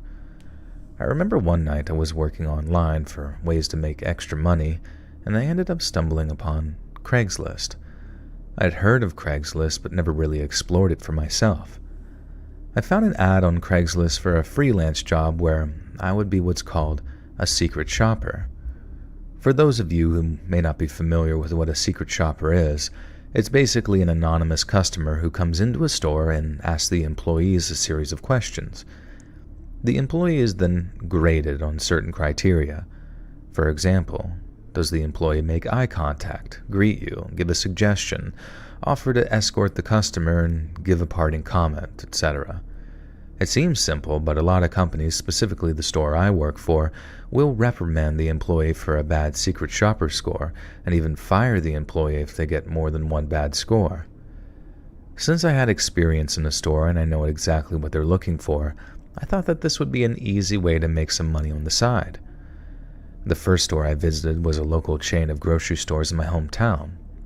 Oddly enough, it was the same company I worked for, but not the same store, though. And I started making my rounds and noticed a man, probably in his early 20s, stocking the shelves. He looked at me and immediately put his head back down. He didn't greet me, so he got points off right away. He had to greet him, and I... wait, what? He had to greet him?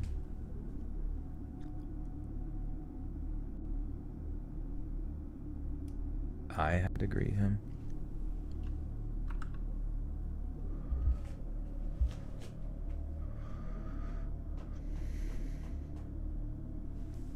So you could read the weather, make it sound hella interesting. Thank you. Wart. Today's weather is gonna be fucking hot. Hot. Are you reading from a screen? Yeah, I'm reading from my computer. I'm reading from memory. Hey, thanks, Kyle. Step Brothers, yeah. What is that? Onions and ketchup? God, I miss just like comedy movies, dude. I know that like they don't really make any money anymore, but I'm so sick of just like only being able to find like funny shit via like 7-second Instagram videos, you know? I guess there's stand-up comedy and whatnot, but I just miss like when they used to put like a fuck ton of money in Hollywood into like actual funny comedies, and now it's like, how has Hollywood fallen so far? Like such a goddamn dumpster fire of entertainment anymore. I just don't get it. Like, what the fuck happened? Am I Hollywood now? Did I replace Tom Hanks as the coolest guy on the internet?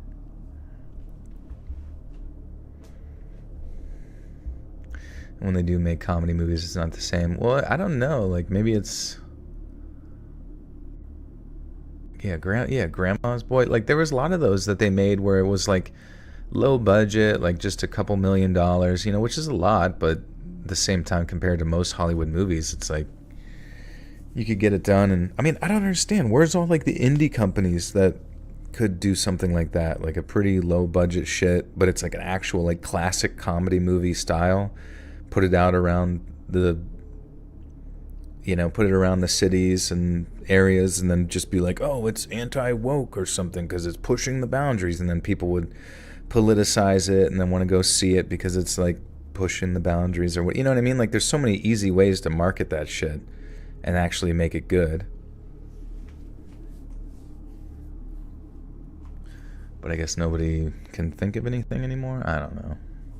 You just think that's, I mean, because what was the last movie that was in theaters was that stupid, the last comedy movie I saw in theaters was that fucking, well, I didn't see it, but I heard about it, was that stupid fucking Bert Kreischer, like, the machine, like he makes one joke, one anecdotal sort of experience that he tells that's not real, it's not interesting anymore, it's like your dad telling the same fucking story for the 50th time.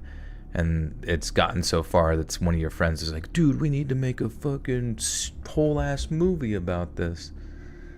I went and saw that. I didn't, no. I genuinely had no interest in any of that. But I don't know. All those guys, like, I don't know. It's weird because you don't even necessarily need to be that great of a comedian to be successful anymore. You can just like have a relatively successful podcast or, you know, and somehow because of that success you generate more ticket sales and whatever.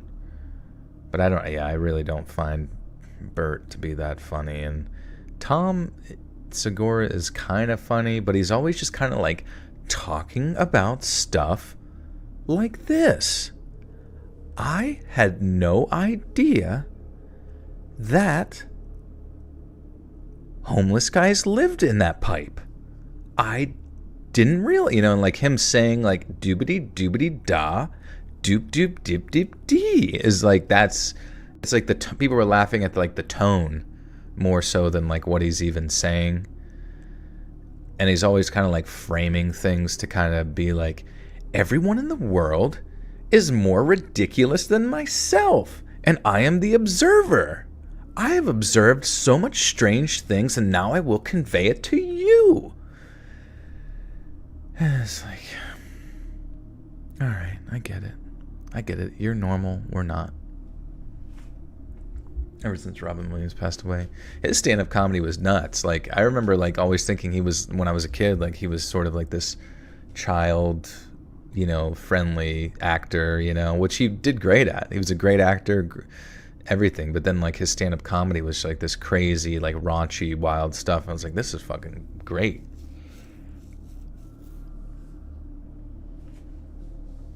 Joe Rogan purposely surrounds himself with inferior comedians. Yeah, that's kind of the unfortunate part too, is like Rogan has created all, he's the kingmaker, as they say, and he's created all these things, but yeah, it's not like he has like Louis C.K. or, Bert, or what the fuck's his name? What's the one redhead guy's name? I forget. I don't know how I forget it, but like people who have been in the game for a long time, they don't really like make the circuits on Rogan too often. It's just the ones that are trying to like leech off of him. And it doesn't mean that they're that, it's a hard fucking profession to do well in, but I kind of wish that he would make, yeah. Where's Sinbad? Why doesn't he have Sinbad on? You miss stupid funny like Zoolander. Yeah, dude, what the fuck? Was Zoolander 2 any good, or was it just kind of like a throwaway?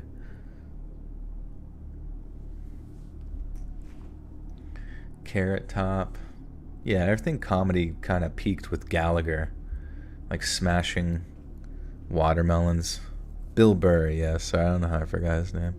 But I feel like, like the second that like Joe Rogan gets like any sort of like pushback that's not immediately met with like, let me suck your dick a little bit, he like doesn't bring that person back on his show, which, oh yeah, Norm Macdonald. Norm was fucking the best. He was my favorite by far. I would have loved to have him in like a sort of Joe Rogan style round table just to like roast everyone. And I still haven't watched the roast of Tom Brady, but I cannot, like I heard it was decent from someone in here, but I also just like cannot imagine it to be all that great. Just because I don't know, everybody just like limits themselves so much.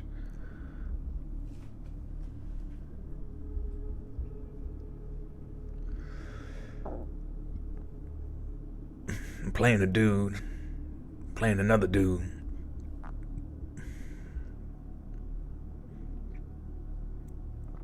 Bo Burnham was fun. This is like more recent, like Stuck Inside one was. It's fun. It's like it's theatrical, as much as it's like stand-up comedy. I didn't really like Bo Burnham's like older stuff when he was younger, but as he got older, I don't know. I kind of vibe with that more recent stuff. I started making my rounds and noticed a man, probably in his early 20s, stocking the shelves.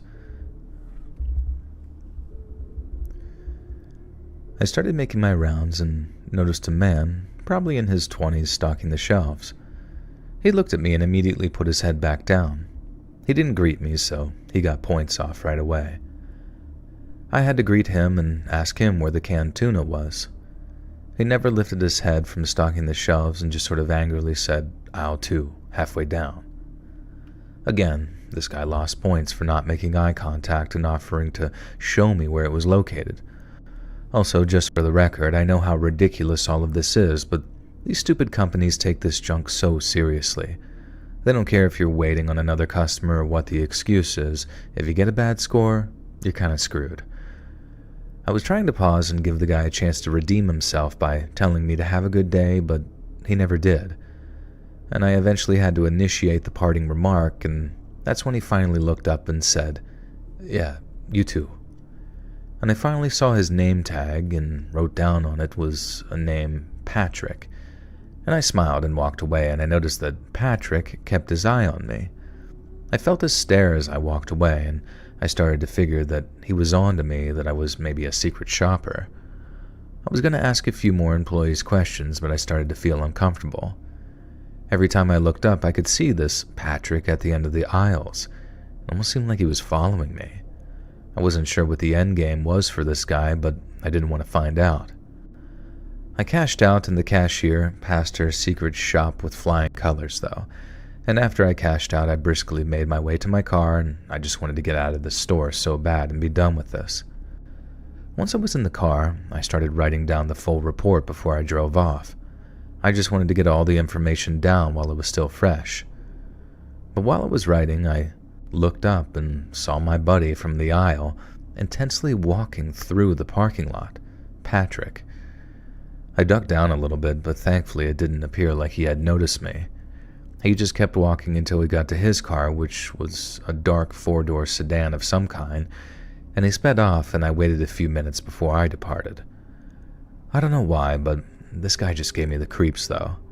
I kept thinking to myself, why was he following me around the store like that? If he really was, but it truly did feel like he was, and it just felt so weird. I'm a textbook overthinker, so I tried telling myself that maybe I was overthinking, but something about him was just definitely off. That night, I went home and I emailed my supervisor the report, and life went on. It only took a day or two for me to completely forget about that interaction. A few nights after I turned in the report, I was having a late-night dinner with my boyfriend. We were just hanging out, enjoying each other's company. The relaxing evening was interrupted by a loud and consistent banging on the front door. It wasn't just an aggressive knock either. It was like the sound of someone throwing their entire body weight at the door. You have no idea how horny.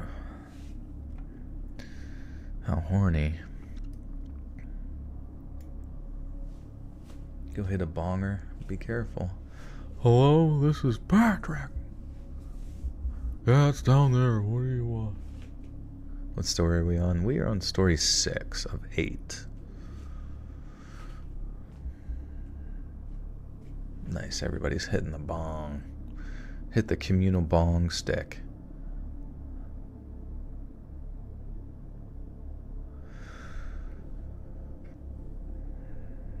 You have no idea how horrifying it is to hear a knock at the door at that hour, let alone a banging knock like this one.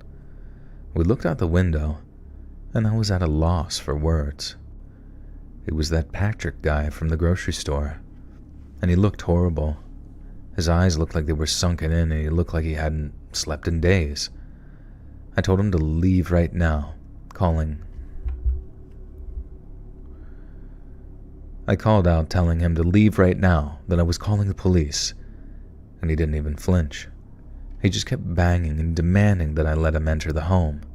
Repeatedly, he kept saying that I ruined his life, and that I needed to pay, that there would be an eye for an eye, I remember him saying. I didn't even want to think about what he meant by that, and while this interaction was happening, my boyfriend had called the police, though. They must have been in the area because the first squad car showed up in less than 2 minutes, and it's a good thing too because I don't know how much longer my door was going to hold up. Patrick was really throwing himself into the door, and this whole sight was nuts. A cop tackled Patrick right on my front steps and handcuffed him, and while they were apprehending him, they ended up finding a knife concealed in his waistband, which for me was the most terrifying information about this entire ordeal. I can't stop thinking about what he had intended to do with that night if... I'll probably start with this story, to be honest with you.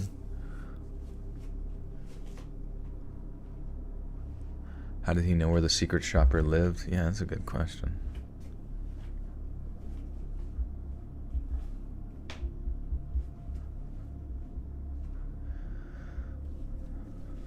Something a boomer would say, yeah, right?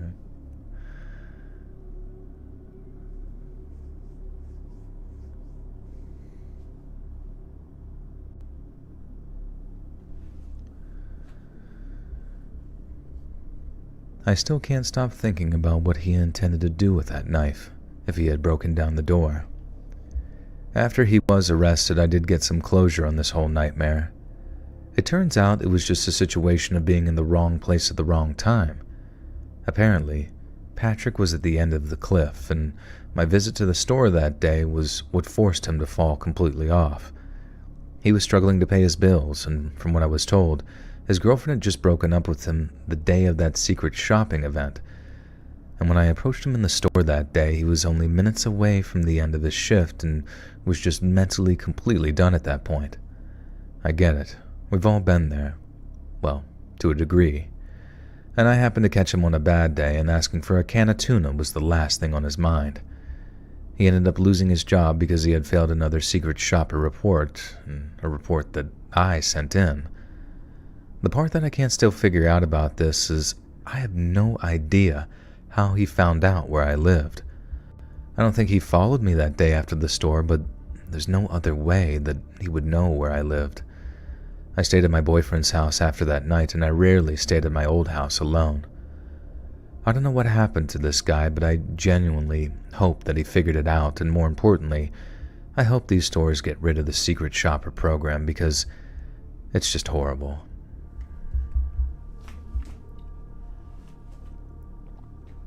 Secret shopper! Hello everyone, I'm here to shop. Just go about your business, act normal. And I will grade you as such.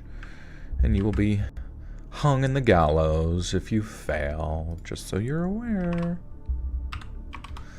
We have a guillotine out front for anybody who's slightly rude. Hi, sister. Hi, sisters. Today we're doing a beheading. Or that'd be so funny if he like said hi, sisters, but he was like in one of those like lock and shackles or something, like, hey, sisters, today we're stuck in a dungeon. It's just down there. We got captured by raiders. Medieval ones.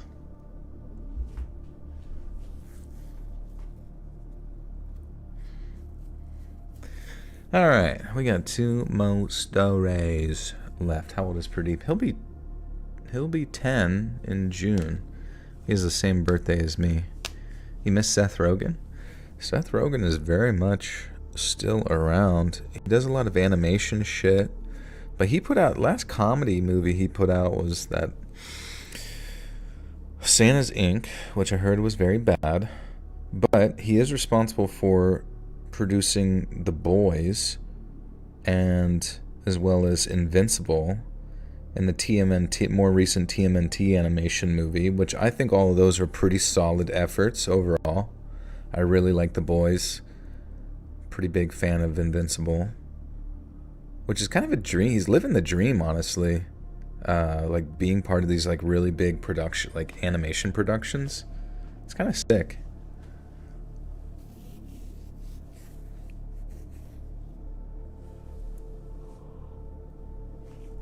I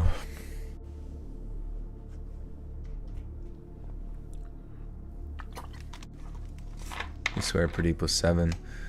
Yeah, maybe he just got older out of nowhere. Talking about stoner comedy, Seth? No, I know what you mean.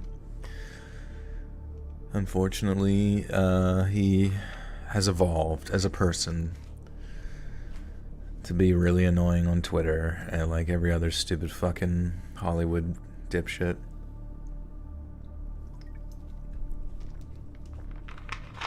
More skit comedy.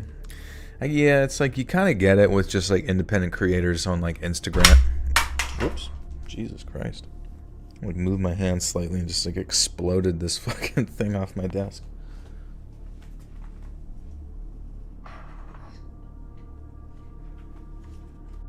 It's like a headphone holder. Whoopsie poopsie.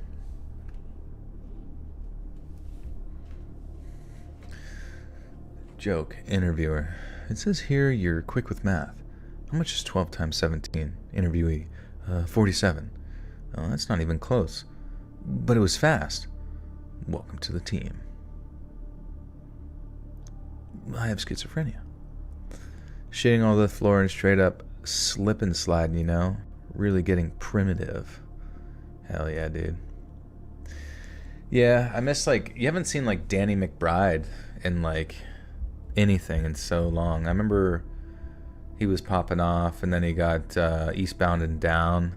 That show was so funny. I don't know, there was just like so many comedians who, like, it's so weird to me. Like Judd Apatow was so funny, and then like you see videos of him like retroactively apologizing for what, you know, making funny movies that were like financial successes that the majority of everyone fucking liked.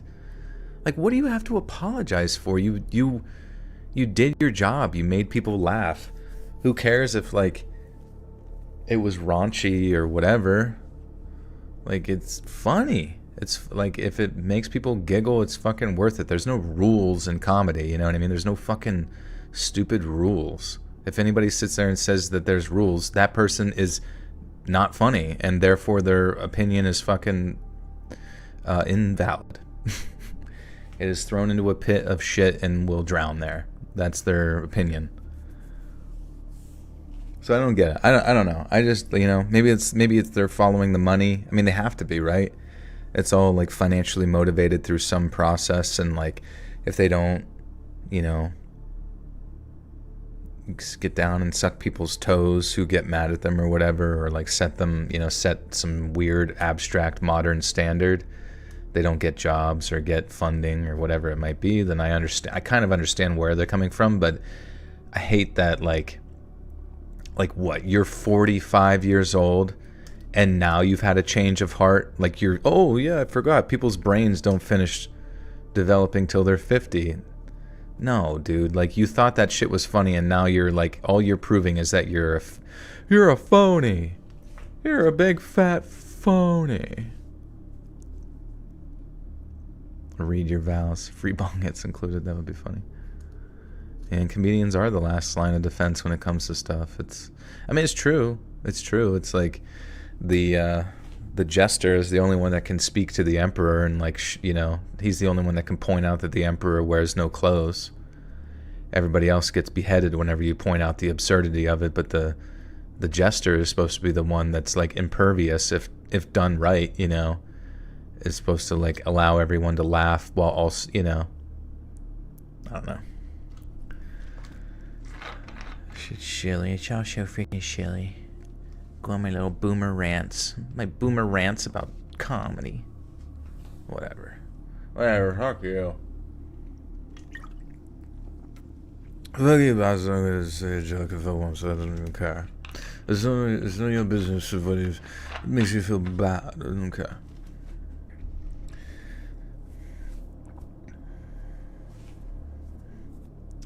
Fire Marshal Bill, Jim Carrey, Crazy Beast.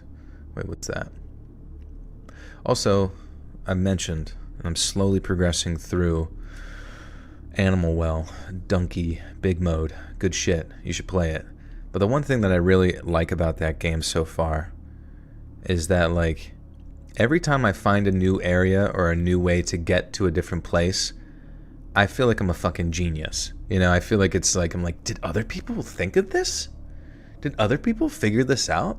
Because I haven't like watched any reviews. I haven't watched anybody else play it. I'm just playing it on my own.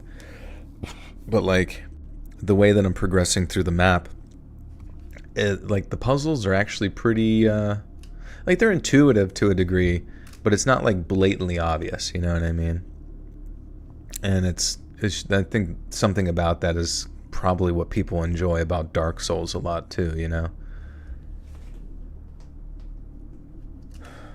From 2012 to present are trash only once in a while. A good show, TV, even then many seasons eventually. But the politics. I don't get the politics, man.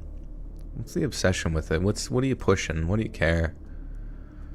Maybe it's all financially motivated, honestly. I mean, Jordan Peele is just fucking up the game right now. Well, what did he put out? Because going back through I've seen all of his movies for the well, not all of them. But yeah, I mean, I always loved Key and Peele. It's fucking amazing, hilarious, could not be beaten. I would say, honestly, in my opinion, Key and Peele, and this is kind of a hot take, but I would say Key and Peele was funnier than the Chappelle Show. Like, I know Dave Chappelle is like, I see Key and Peele doing my show, man. And it's like, yeah, but their production is better. They have more skits than you. There's more skits per show. And they're like, they're fun. It's just more, I don't know. It's obviously Chappelle's Show will always be a classic in my mind, but it's, I don't know. The skits were funnier. Yeah. And then what were the horror movies that he put out? Get Out. Get Out was good. And then after that, the one with like the people that lived underground, I didn't really get it. Didn't really like it. It had Tim Heidecker in it, which I was excited for, and then it was not that great. Well, that's true, yeah. Chappelle walks so Key and Peele could run. This is true. And then fucking, well, the one after that, like the one about the alien spaceship bullshit. Nope. Nope fucking sucked. Nope, like actually, well, yeah, I don't know. It kind of reminds me a little bit of like the M Night Shyamalan like type arc. Remember, like if you go back to the IMDb ratings, which granted those don't necessarily matter, but it is relatively correlated. Like the earlier M Night Shyamalan movies were fucking bangers, and then it like it went from his movies being like 9.0 with Signs, 8.8 with like Unbreakable, all that kind of shit, and then it just like started to fall off like really hard, and that's kind of the vibe that I get from Peele right now. I'm not, but his fall off is much quicker. And I haven't seen, what was the one he put out, a new movie like a John Wick India movie or something like that. I forget what it was called, like Monkey Man or some shit like that. Kylie Douglas, welcome to the Butter Sock Cult. You now have access to bonus content. Was Monkey Man good? Is it even out?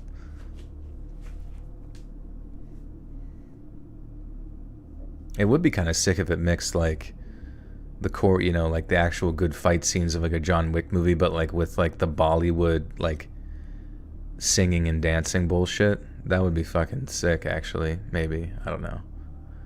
Why did Nope suck? It made no fucking sense. It made no sense. Like, just what the fuck was the monkey? Like, I'm trying to remember back to the movie. There was like a monkey. There was a shoe that like wouldn't fall, but people said that was like metaphorical. But guys, listen. When you write metaphors in movies, sometimes, and this is just my personal opinion, and maybe he was in his head, he thought he was taking it to the next fucking level or something like that. Sometimes you can do literal metaphors and weird shit at the end of a horror movie or a strange movie that gets the audience talking. What was that all about? And people say, oh, it's a double meaning. But if you do it through the whole fucking movie, it makes people confused and scratch their head and be like, what was that stupid shit? What was the deal with the shoe? Did the aliens make it float? Did the aliens make it fucking... And then they're like, no, dude, you're not smart like all the Redditors who know it. You didn't appreciate its genius. And every fucking person said it was genius as soon as the movie came out. It's like, get off his fucking dick, dude. He was so much better when he was funny. Funny people... You don't...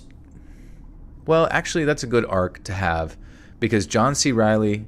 No, you don't do funny and then do serious in your career. Incorrect direction. John C. Reilly started out with a bunch of serious bullshit. Fucking Gangs of New York, some like weird horror movie with Halle Berry or some stupid shit, and then he progressed to Steve Brule. Because who gives a shit at that point? If you're going to be Steve Brule, that's your career. Step Brothers, you're done. You're the funny guy. And it shows that you're very talented. You showed off your acting skills before anybody knew you. And then you went to comedy because you realized everything in Hollywood's absurd and stupid anyways. But like, I don't know, just Jordan Peele like kind of showing up and like has to... And maybe it's not necessarily an actor now. He's a director. I just don't think he's just not my cup of tea, honestly, when it comes to that shit. And I just think there's, like, you look at something like The Shining that has, like, so many different interpretations, but also still is, like, super grounded in its world. There's, like, you need to have, like, layers upon layers upon layers. You need to, like, refine your script. You need to refine your writing. You can't... Like, when people criticize you, you can't just, like, be like, oh, but they're stupid boo-boo heads. Like, sure, sometimes that helps to deflect things a little bit, but I don't know. I'm just not vibing with it. It's whatever. The new Roadhouse is so good. Interesting. Chris Tucker. I miss Chris. We need to bring Chris back. Remember him in Fifth Element? That was his peak, in my opinion. Well, it was weird because it wasn't even like an alien movie. The Nope movie. It was like and I'm sorry to spoil it. Spoiler here. 3, 2, 1. Spoiler. The fucking UFO was like a sentient, like jellyfish thing. And then they did like remember like she rode a motorcycle away? How the fuck did she know how to ride motorcycles? She rode horses. How did she, motorcycles are just the horses of cars? Is that your reasoning? To the point where she fucking did Akira slide? Which, like, that's what I'm saying. Like, comedy directors, comedy people shouldn't really like dive into serious stuff, because then you're gonna get bored on set. Everybody's like high-fiving and, you know, eating snacks, and then you're just like, yo, we need to do an Akira slide at the end. Like, that's so distracting to your audience if you want to be taken seriously as like a masterpiece, quote unquote, for years to come. Like, she's just gonna like abstractly learn how to fucking, you know, do stunt moves on the go. It's just so fucking cringe.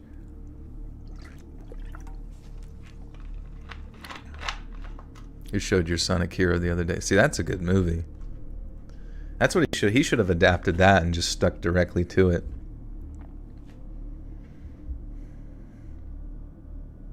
Am I okay? Yeah, I'm fine.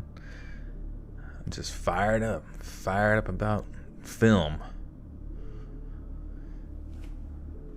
You've seen The Fifth Element 39 times? That's awesome.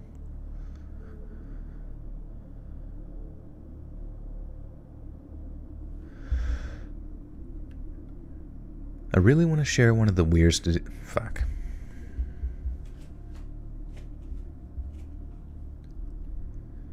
I really want to share one of the weirdest experiences in my life.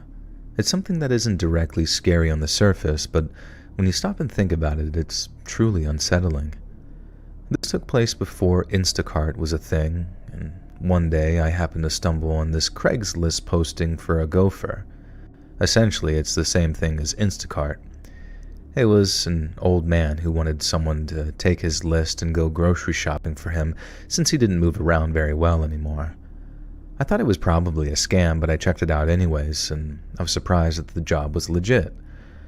I did this for a few months, if not a year, and it was a simple gig that virtually didn't take me very long. Once a week I would drive to the old man's house and grab his list and cash, and without knowing anything about me, this old guy would hand me cash every week and trusted that I would return with what he wanted. Lucky for him, I'm a trustworthy guy, so I would grab his groceries, and then he would pay me $200 when I would return. And this was the easiest money I had ever made in my entire life. One spring day, I showed up to the man's house on Tuesday afternoon, just like I did every single week. The man seemed tense, though, more so than usual. He was always a little grumpy and strange, but not tense and paranoid. On this day,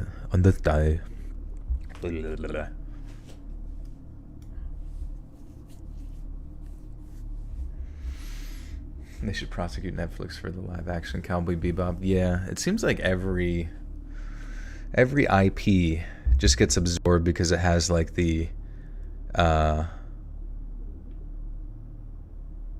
it has the pre-built audience into it, so you can like, I don't even know, just like IP absorption, like osmosis, or like a giant fucking parasitic blob that just takes in the newest thing, thinks that it's going to bring its audience with it, but then, makes it worse and slowly acidifies it and breaks it down into a bunch of crumbs.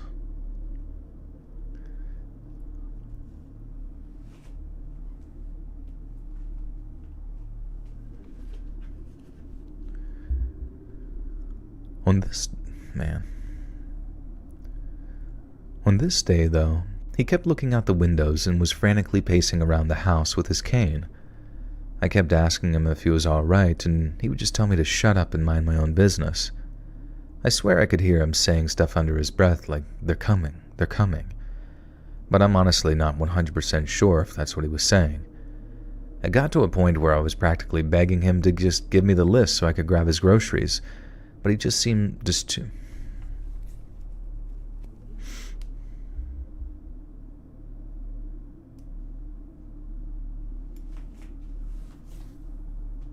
What's my opinion on the government? I think the government should protect us and make sure that our business transactions are done legally. And then beyond that, it needs to fuck all the way off. It didn't work with Dragon Ball Z, so I don't see why they would think that it would work with Cowboy Bebop. I don't know, dude. It didn't work with Ghost in the Shell either. That was a fucking flop and a half. That's what I'm saying. Like, it seems...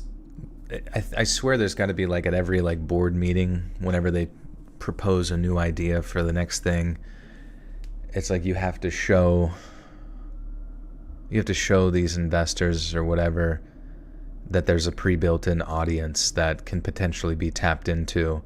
Otherwise, some sort of algorithmic system that they use to make business decisions just doesn't add up or whatever. And even if in the past most of them have failed, it seems that they have zero pattern recognition ability to consider it, probably a flop. But who knows? Maybe they have some weird sort of sadistic... Maybe they write these off. Maybe all of these flops that you're seeing on Netflix from Hollywood studios, which there's like 5 Hollywood studios now, which is sad. Like 5 companies run all the media that you see every day. Maybe these flops are just like multi-million-dollar tax write-offs.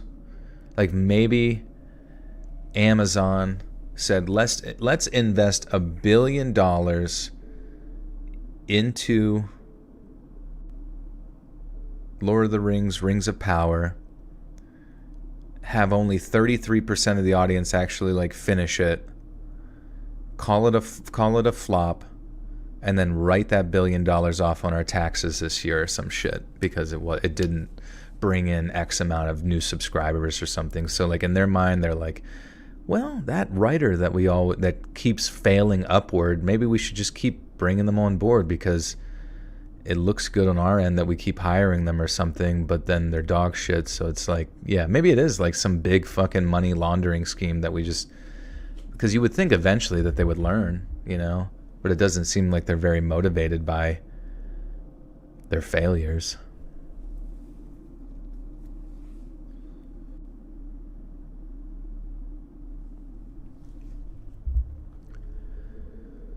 But I'm honestly not 100% sure if that's what he was saying. And it got to the point where I was practically begging him to give me the list so I could grab his groceries, but he just seemed too distracted. After about 5 minutes of watching this man pace around like Yoda, he finally shouted for me to come into the kitchen. All of a sudden, his demeanor was completely changed. He looked sad, almost regretful. In a very soft voice, he said to me, "You've been good and patient helper over these last months.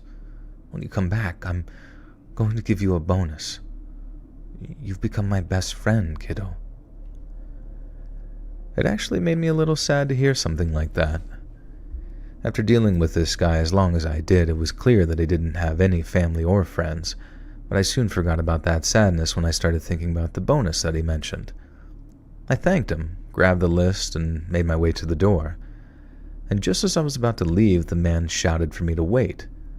And I turned around, and as he limped down the hall, he extended his hand for a handshake. I smiled, shook his hand, and then left. The entire time I was at the store, I kept trying to figure out what was going on with the old guy. He clearly... Sorry.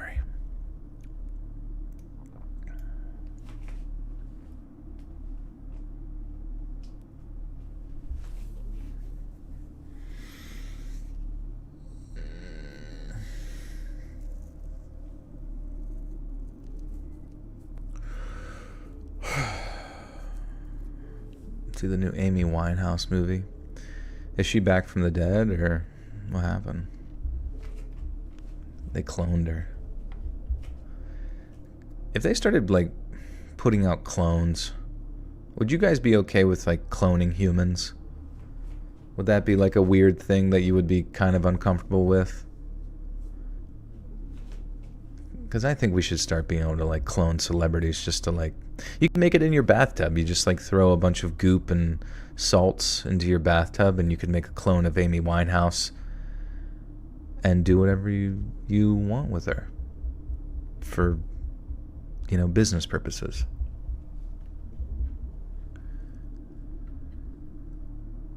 He clearly wasn't himself, and his affectionate actions towards me were pretty out of character for this grumpy old guy. I spent about 30 minutes at the store, and as I was turning onto the street where the old man lived, I was stopped by the police telling me that the road was closed off. I looked up, and I couldn't believe my eyes. There were at least 10 cop cars outside the old man's house. I was hoping that maybe they were at another house, but the more I examined the scene, I could see that some of the cars were in the driveway of the old man. I tried asking the police what was happening, and they ignored me for the most part. I pulled over and stood at the police barricade trying to catch a glimpse of what was going on. While I was standing there, 2 cops were escorting the old man out of the house in handcuffs and putting him in the back of a squad car. I started to get more erratic and told the cops that I was working for that old man and that I needed to know what was going on. Instead of giving me any information, the police were more concerned with how I knew the old man. And after some back and forth, I got nowhere with the police, and to this day I still have no idea what the man did. When I looked up his name, nothing comes up, so clearly the old man had given me a fake name or something like that. But what's really frustrating about this is that this is one of those cases that had virtually no coverage in my hometown. With all the excitement with gangs and things like that, some old man getting arrested really wasn't much news. I was telling a friend of mine the story recently, and he told me that I could schedule a meeting with the police to find out who he was and what he did. I guess technically they have to give me that information, but honestly I don't even know if that's true. I'm just going by what my friend told me. And at the time of me writing this, though, I haven't followed through and found out what he did. And since then, I've tried to think back to those visits to his house and try to think about anything in the house that could have given me a clue. The house was plain for the most part. There wasn't a lot of clutter, and it was mostly neat other than an old man's smell, I guess. And this is horrible to say, but I'm sure the old man is dead by now. What do you think he did? Am I just super overthinking this? And even though nothing directly happened to me here, I do think about it to this day, and I don't think I'll ever forget the image of what that man... I still think about it to this day, and I don't think I'll ever forget the image of that man being brought outside in handcuffs.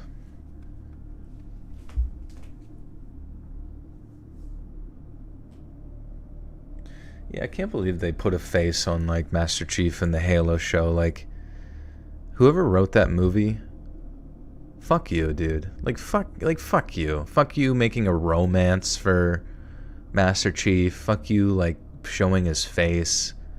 Like, no fucking respect for the core audience. No fucking respect for the original writer. Like, you literally could have just, like, went and copied the fucking novels, bro. You could have just went and copy-pasted it over, you know? It's just, like, so... Like, everything's gotta be, like, so anti-audience. You know? Because that's Hollywood. They're so, you know... And they call anybody that, like, is mad about it is just, like, a basement-dwelling... You know, the basement-dwelling incel. Fuck you. Fucking losers.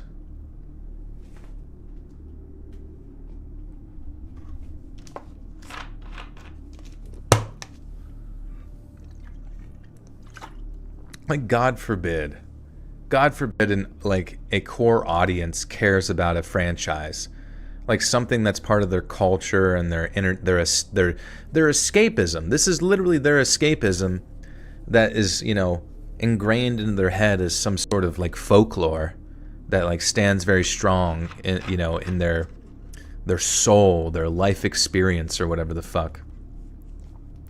I mean, yeah, I'm currently sitting in my own feces right now, like a true incel. But, like, why not respect them? You know what I mean? Like, why is that so hard? Like, all these writers, they got something to prove to like fight it. They just like they're so obsessed with like Twitter conflict. I don't know. It's odd. It's odd. This is an odd way to approach your job.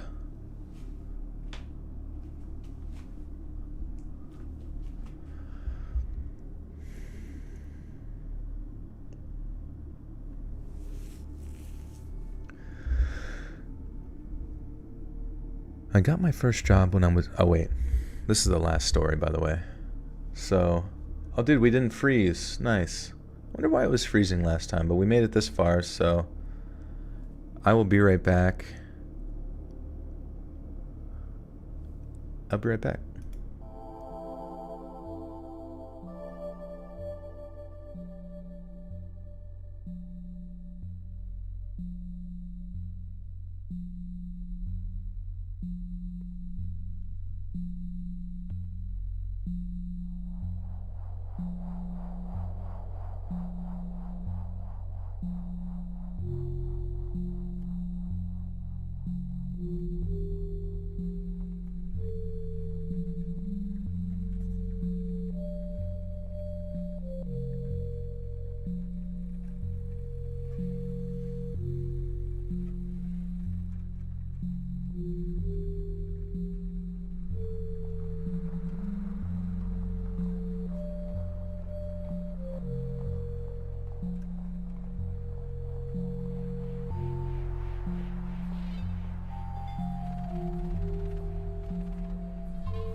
You know what movie was actually pretty good I rewatched recently? Little Miss Sunshine. Have you guys seen Little Miss Sunshine? I feel like it was just... It made me like every character. Every character in it. It's not like it was super... Hey Alexis, what's up? It's not like it was super in-depth on everybody, but it gave you enough. Like, it gave you enough, like, time with each character to appropriately understand them, understand their motivations, where they are in relation to the context of the story, but also really appreciate them in the development of, like, their story arcs and their character arcs. And it was paced very well. Yeah, it's good, you know? It is good. What does a robot do after sex? It nuts and bolts. That's awesome.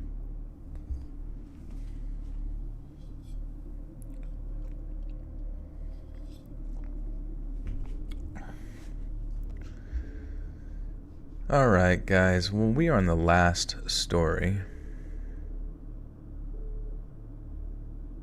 Everybody knows this movie, but I remember watching it a while back. It's called Our. O-U-R, Outsiders. I don't think I've seen Outsiders before.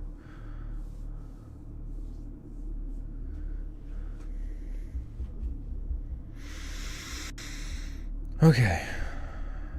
Last one. I got my first job when I was 15. And back then, we barely made anything per hour. I honestly think I started at like $5 or something like that. I was working in customer service, which seemed like it would be relatively easy, but I knew instantly that I hated it. The customers were always rude and miserable to deal with most of the time. I did like getting a paycheck, though. It allowed me to get... What? $5 an hour? What year was this? Okay. $5 an hour, but at 15... but got a cell phone, like maybe in the 90s? Or, well, but then there's MySpace and Facebook and Craigslist. Whatever, I guess the money doesn't really matter. 1995 was $5.25 an hour. Was Facebook and Craigslist and MySpace alive back in the 90s?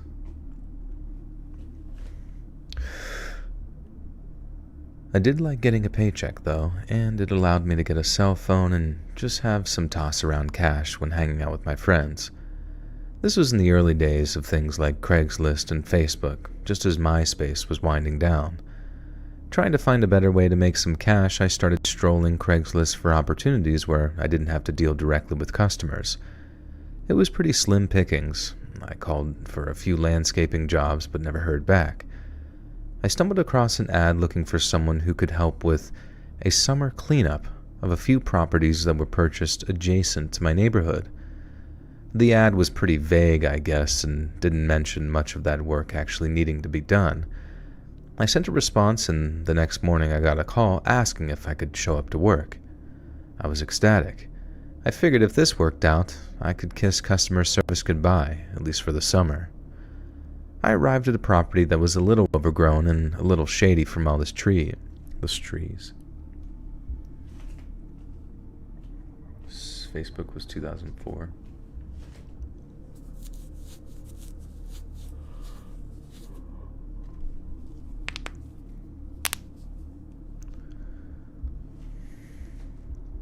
Oh, 2007, 585. Okay, maybe. I arrived at a property that was a little overgrown and a little shady from all the trees. I walked to a door that I assumed was a front door and was eventually greeted by this guy who introduced himself as Chip, and he had a smile almost like the Grinch, crooked yellow teeth and absolutely rancid breath. It was honestly one of the worst things I'd ever smelled, and I can still see a smile in my mind to this day. Anyways, this guy, Chip, started giving me a tour of the grounds and outlined some of the work that needed to be done. Some outdoor maintenance, tree trimming, chopping wood, but wanted me to start with some interior cleaning. I remember him taking me down a narrow flight of stairs into a finished basement. It was one room and completely square.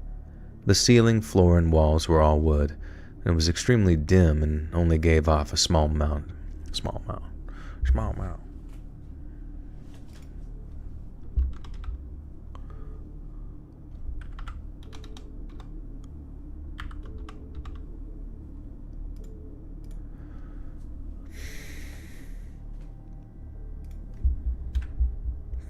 I press F11?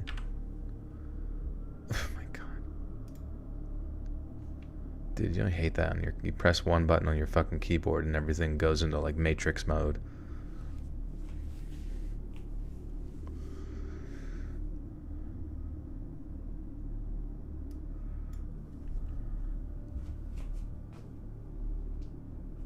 Have you seen The Burbs, Tom Hanks? I don't think so.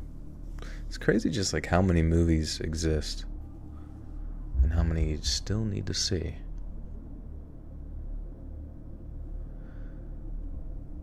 The ceiling, floor, and walls were all wood. It was extremely dim and only gave off a small amount of yellow light. He gave me Pledge or Pine Sol, I don't remember which one, but I remember I wasn't familiar with the product as it had a very strong smell, and I thought after attempting to clean the walls that I was either staining them or ruining them with how I was attempting to clean. I had chores all my life, so I wasn't a novice to cleaning, but it definitely wasn't the spray stuff my mom had for us at home to clean the woodwork. After about what I think was 2 hours of cleaning, I took a quick seat to wipe the seat from my head and wipe the sweat. After about what I think was 2 hours of cleaning, I took a quick seat to wipe the sweat from my head and take a sip of water. As I sat on the floor, I looked up the stairway that was barely illuminated and thought that I saw a dog or something laying at the top of the stairs. I wiped off my glasses and squinted up the stairs to see if I could make out what it was, but I just couldn't. I slowly got up and walked closer and saw that it was that Chip guy lying on the floor with a seemingly blank expression. As I got closer, I called out, "Is that you?" The blank stare turned into this very grotesque smile with those yellow crooked teeth, and he then whispered something like, "Oops, you caught me," followed by a quiet little laugh. I decided to do some of the outdoor work to pass the time and everything was going fine, but I kept getting a weird feeling from recalling that very strange moment. Yes, it was extremely weird and I probably should have just gotten out of there then, but I was pretty young, teenager.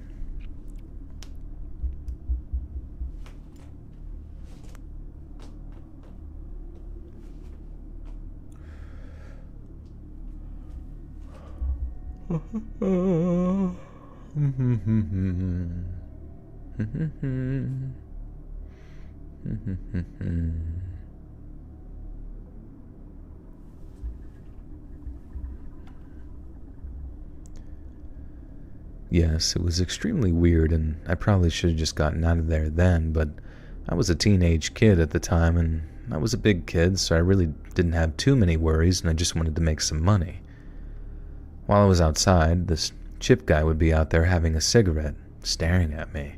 Or if he wasn't outside, every so often I would look at one of the windows and the blinds would suddenly be moving. I started to pretend like I was looking the other way, but had my eyes fixated on the window. I could see his head trying to poke through the curtains looking at me and what I was doing.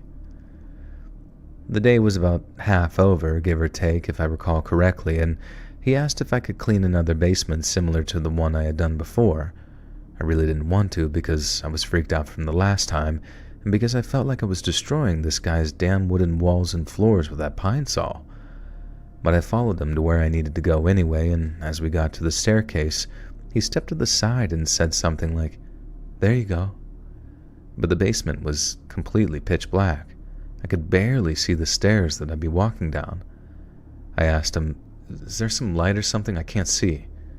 And he says, "Unfortunately not." And then went on to say that he had someone coming to install one, but would be...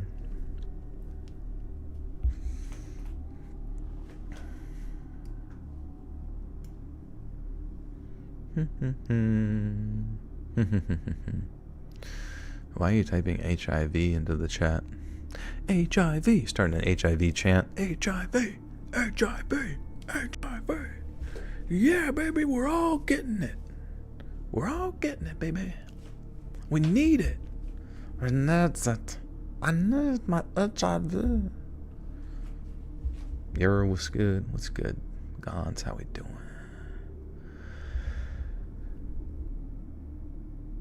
And then went on to say that He had someone coming to install one, but there would be a light when I got down there. To this day, I still feel like he was breathing extremely heavily. I don't know if it was the hot breath hitting my neck and cheek, or if he was really breathing like Darth Vader.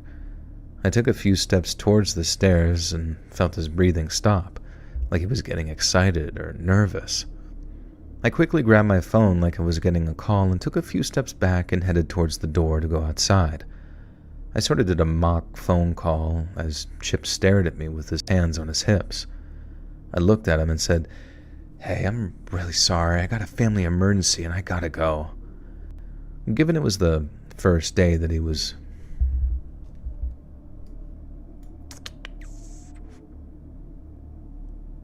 What was the best year? Maybe like 2013. That was kind of a crazy year. I remember like I finally passed my nursing exams and like actually worked as a nurse. And I remember I worked in a nursing home for a while, and then I eventually worked in a hospital setting. But I specifically remember like getting off a second shift and going and getting like Grand Theft Auto 5 in like, when did that come out?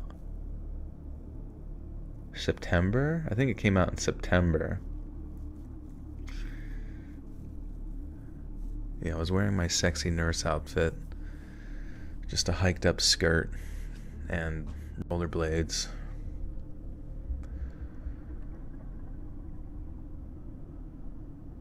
So pure. That's funny. Yeah, it was just, I don't know. It was, it was okay year, I guess. I'm trying to think back, like, what even constitutes, like, a good year? 2019 was pretty sick, too, because that was the year then that I fucking stopped doing nursing mainly to just focus on YouTube. And then, granted, minus the whole COVID thing, I got to go to, like, VidCon and stuff and visit with people that also did content creation and that kind of thing. And that was cool. I don't know, that was actually one of the coolest things about, like, doing YouTube was, like, meeting other people that you had worked alongside or collaborated with and stuff. And just, I don't know, it felt, like, very real, I suppose. No more wiping butts. Yeah, fuck that shit, dude. Like, it's, you help people, but I don't know, just the miserableness of it, clocking in, swiping your badge, clocking out, Like, at least honestly, sometimes I was thankful that we got to clock in and clock out, because there were so many, like, doctors. I felt so bad for doctors, dude. Like, sometimes they can be assholes, but I kind of understood why they were assholes, because it was like they had to, like, make sure that, nobody else fucked up so that they would be, held liable for some stupid shit. Now, granted, they may have just been assholes, but the fact that they pretty much never got to clock out, they always had to be on call, they barely ever got sleep. I was just thankful to be able to get the fuck out of there and turn my brain off and shit. Hey! Masked Bandit 99 with the 1 says, "So, I was eyeing your merch and was curious about the Buttersock shirt. It looks really cool, but don't know what it means. Mind giving me insight or sharing the story behind it? I must know, and I kind of want it, not gonna lie." Yeah, you should get it. You should join the Buttersock cult. Everybody here with green names, they are part of it. And they have access to bonus content as well. Do it, do. Do I still like my old videos? Yeah, they're fine. There's really not much variation, I feel like, any, between stuff as of late. The biggest increase, I would say, in my, like, quality of production has been in the compilation videos, because somebody, I pay my audio engineer for the podcast to, like, remaster the audio and make it sound really nice. And that's been, like, the biggest jump, I would say. Getting butt pinches from the old lady, yeah. Just, I would, like, fucking go down a gauntlet of just getting to the nurse's station, or be walking down the hall and like all the you just see their like hands like sticking out of their rooms, out of their doors, like in a pinching motion. I'm like, ah, ah. And they would always like kind of get a little bit of my ass. And I get into the nursing station, and it was like as I was trying to get to my desk so I could chart, like every fucking older nurse would be doing the same thing. They'd just be slapping my shit. I'd get home and my bare bottom butt cheeks would just be like blazing red.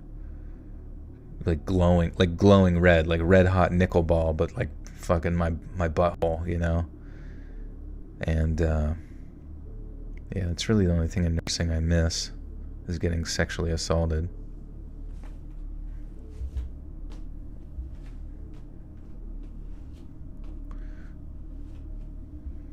Good morning. Yeah, I'd walk into the nursing station.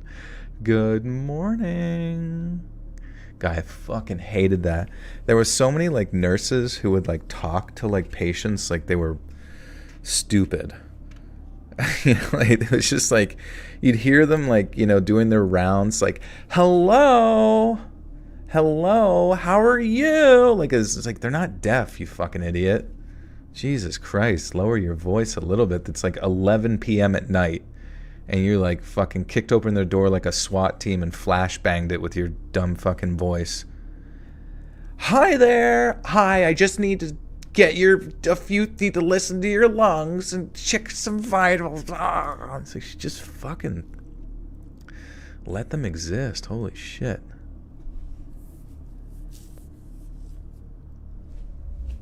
That's how you'd hear them in your head, yeah. Do I play any games on console? No, I don't sadly use any consoles. Just on, yeah, I'm here for an anal temp. Braulio has to visit this. Mr. Nightmare said he pressed you and you folded. I did. I folded like an origami. He turned me into a little fucking swan. Thank you for the 2. Yeah, my ass definitely deserved better. Isn't there a course in pre-med called medical acting where they teach that fake-ass way of talking? Like bedside manner? Not really. I mean, in nursing school, you know, they don't teach you to talk like a fucking idiot. I mean, they teach, you know, it's mainly just like your typical social skills that you already have, but some nurses just, that's how they talk to old people. They treat them like they're fucking,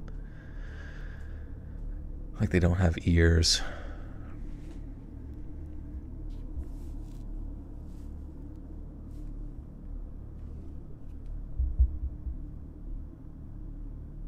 Hey, I'm here to draw blood. Yeah. And they use their teeth. Given it was my first day, he was really understanding. He was passive-aggressive and kind of short, but he probably had the right to be. I knew right at that moment that there was no chance in hell that I was going back, though. I went back to my customer service job where, even though I had to deal with people's crap, it was pretty easy work. And about halfway through the summer, I was eating dinner in the living room after getting out of work while my parents were watching the news, and I heard a report about a stalking incident which also led to an attempted breaking and entering. I hated the news and thought nothing of it, but then I heard the anchor mention a name, and it was that guy Chip's name. I immediately threw my plate down, asked them to turn it up, and sure enough, there he was. It was his complete full name, and I could not believe it. My parents asked why I was all of a sudden interested in the news, and I just gave them some stupid answer, but to this day, I wonder what would have happened if I continued working with this Chip guy. Oops, fucked that up. My parents asked why I was all of a sudden interested in the news, and I just gave them some stupid answers so I didn't make them worried. But to this day, I wonder what would have happened if I continued working with this Chip guy. He was clearly some type of predator with pending charges of stalking and B&E. But anyways, now I work from home and don't have to deal with customers or any bosses that creep me out the way that guy did. Did I make poopy today? Hell yeah, brother. I I shit out my ass. I shit out my ass. Yeah. Everybody in the bar. Yeah. Like we just scored like a goal in the fucking World Cup. Yeah, I just shit. Yeah.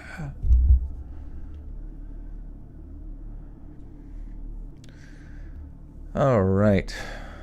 We did it, guys. We made it through in under 3 hours. Under 3 hours. That's a new record. New record.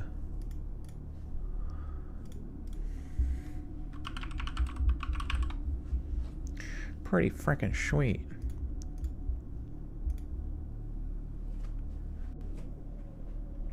You were rampaging in here for no reason, and where were you? Wait, where are you rampaging at? To the streets of LA. Rah! Rah! Do you guys remember the game Rampage? Dude, that game was so fucking sick. It was so good. It was like you were either a Godzilla type creature or like a big wolf or a big monkey, and you would just go, you would like, it was a side scroller, but you would climb on buildings, and in the time span that you had to destroy as many buildings and stuff as possible. But it was so much fun, and like in the arcade the graphics were so sick. And yeah, you played Ram Ranch, not Rampage. But then at the end of the timer or something, you changed back into your human form. And but I remember I got it on the Game Boy thinking it was going to look good. It didn't look good. It was really bad. And I remember beating all of the levels, and then there was like something at the end credits or whatever that like I wanted to see, because that was like the only reward that you really got for beating it. And then I accidentally pressed fucking A, like the A button, and then it like skipped whatever it was going to show me in the end credits and stuff. And so I cried inside. Nintendo 64 sucked? What? What the heck? How dare you? Alright, let's read this outro script. Do I have any childhood nicknames? My one friend's older brother would call me Joel the Troll, which is pretty funny. He was a master of rhyming. He was a true freestylist, but that stuck for a little bit.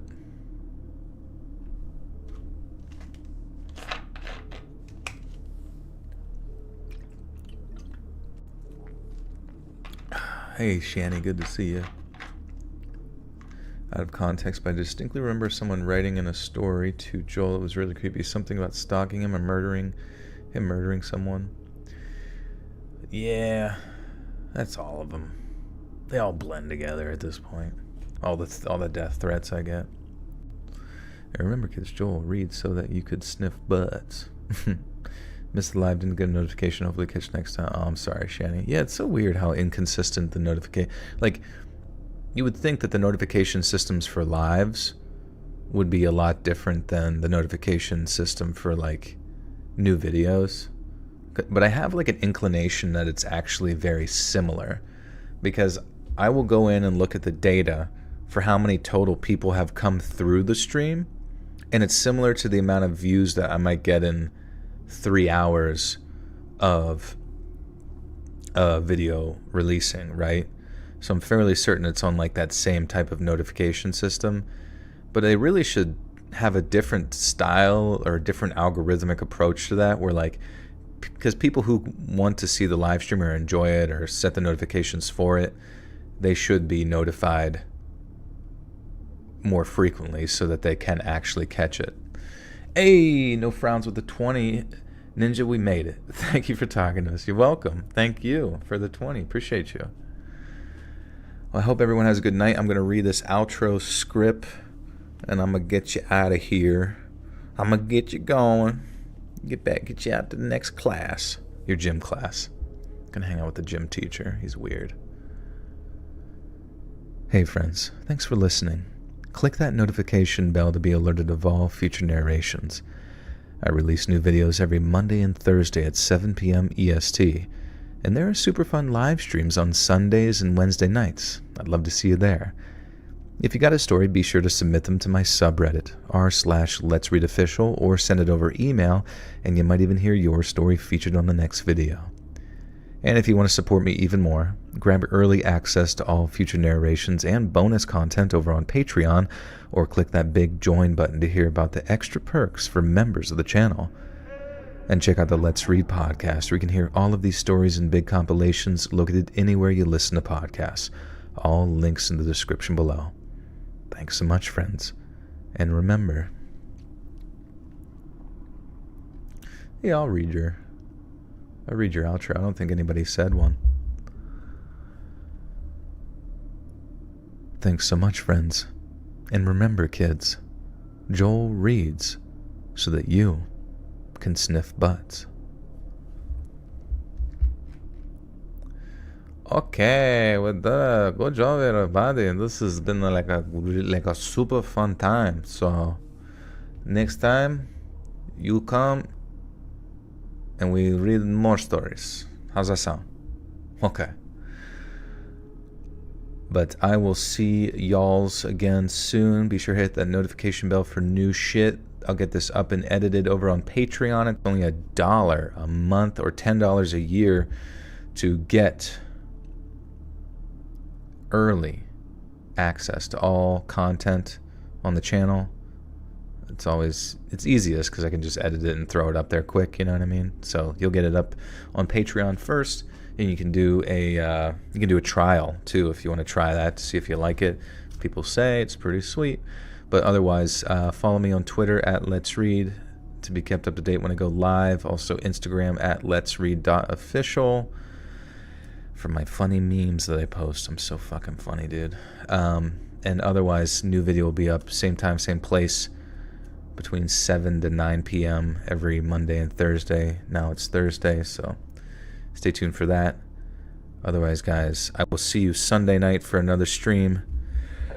Have a lovely rest of your week into the weekend. Stay safe out there. Eat healthy. Lift weights. Make friends. Pursue your dreams. And I'll see you again soon. Goodbye.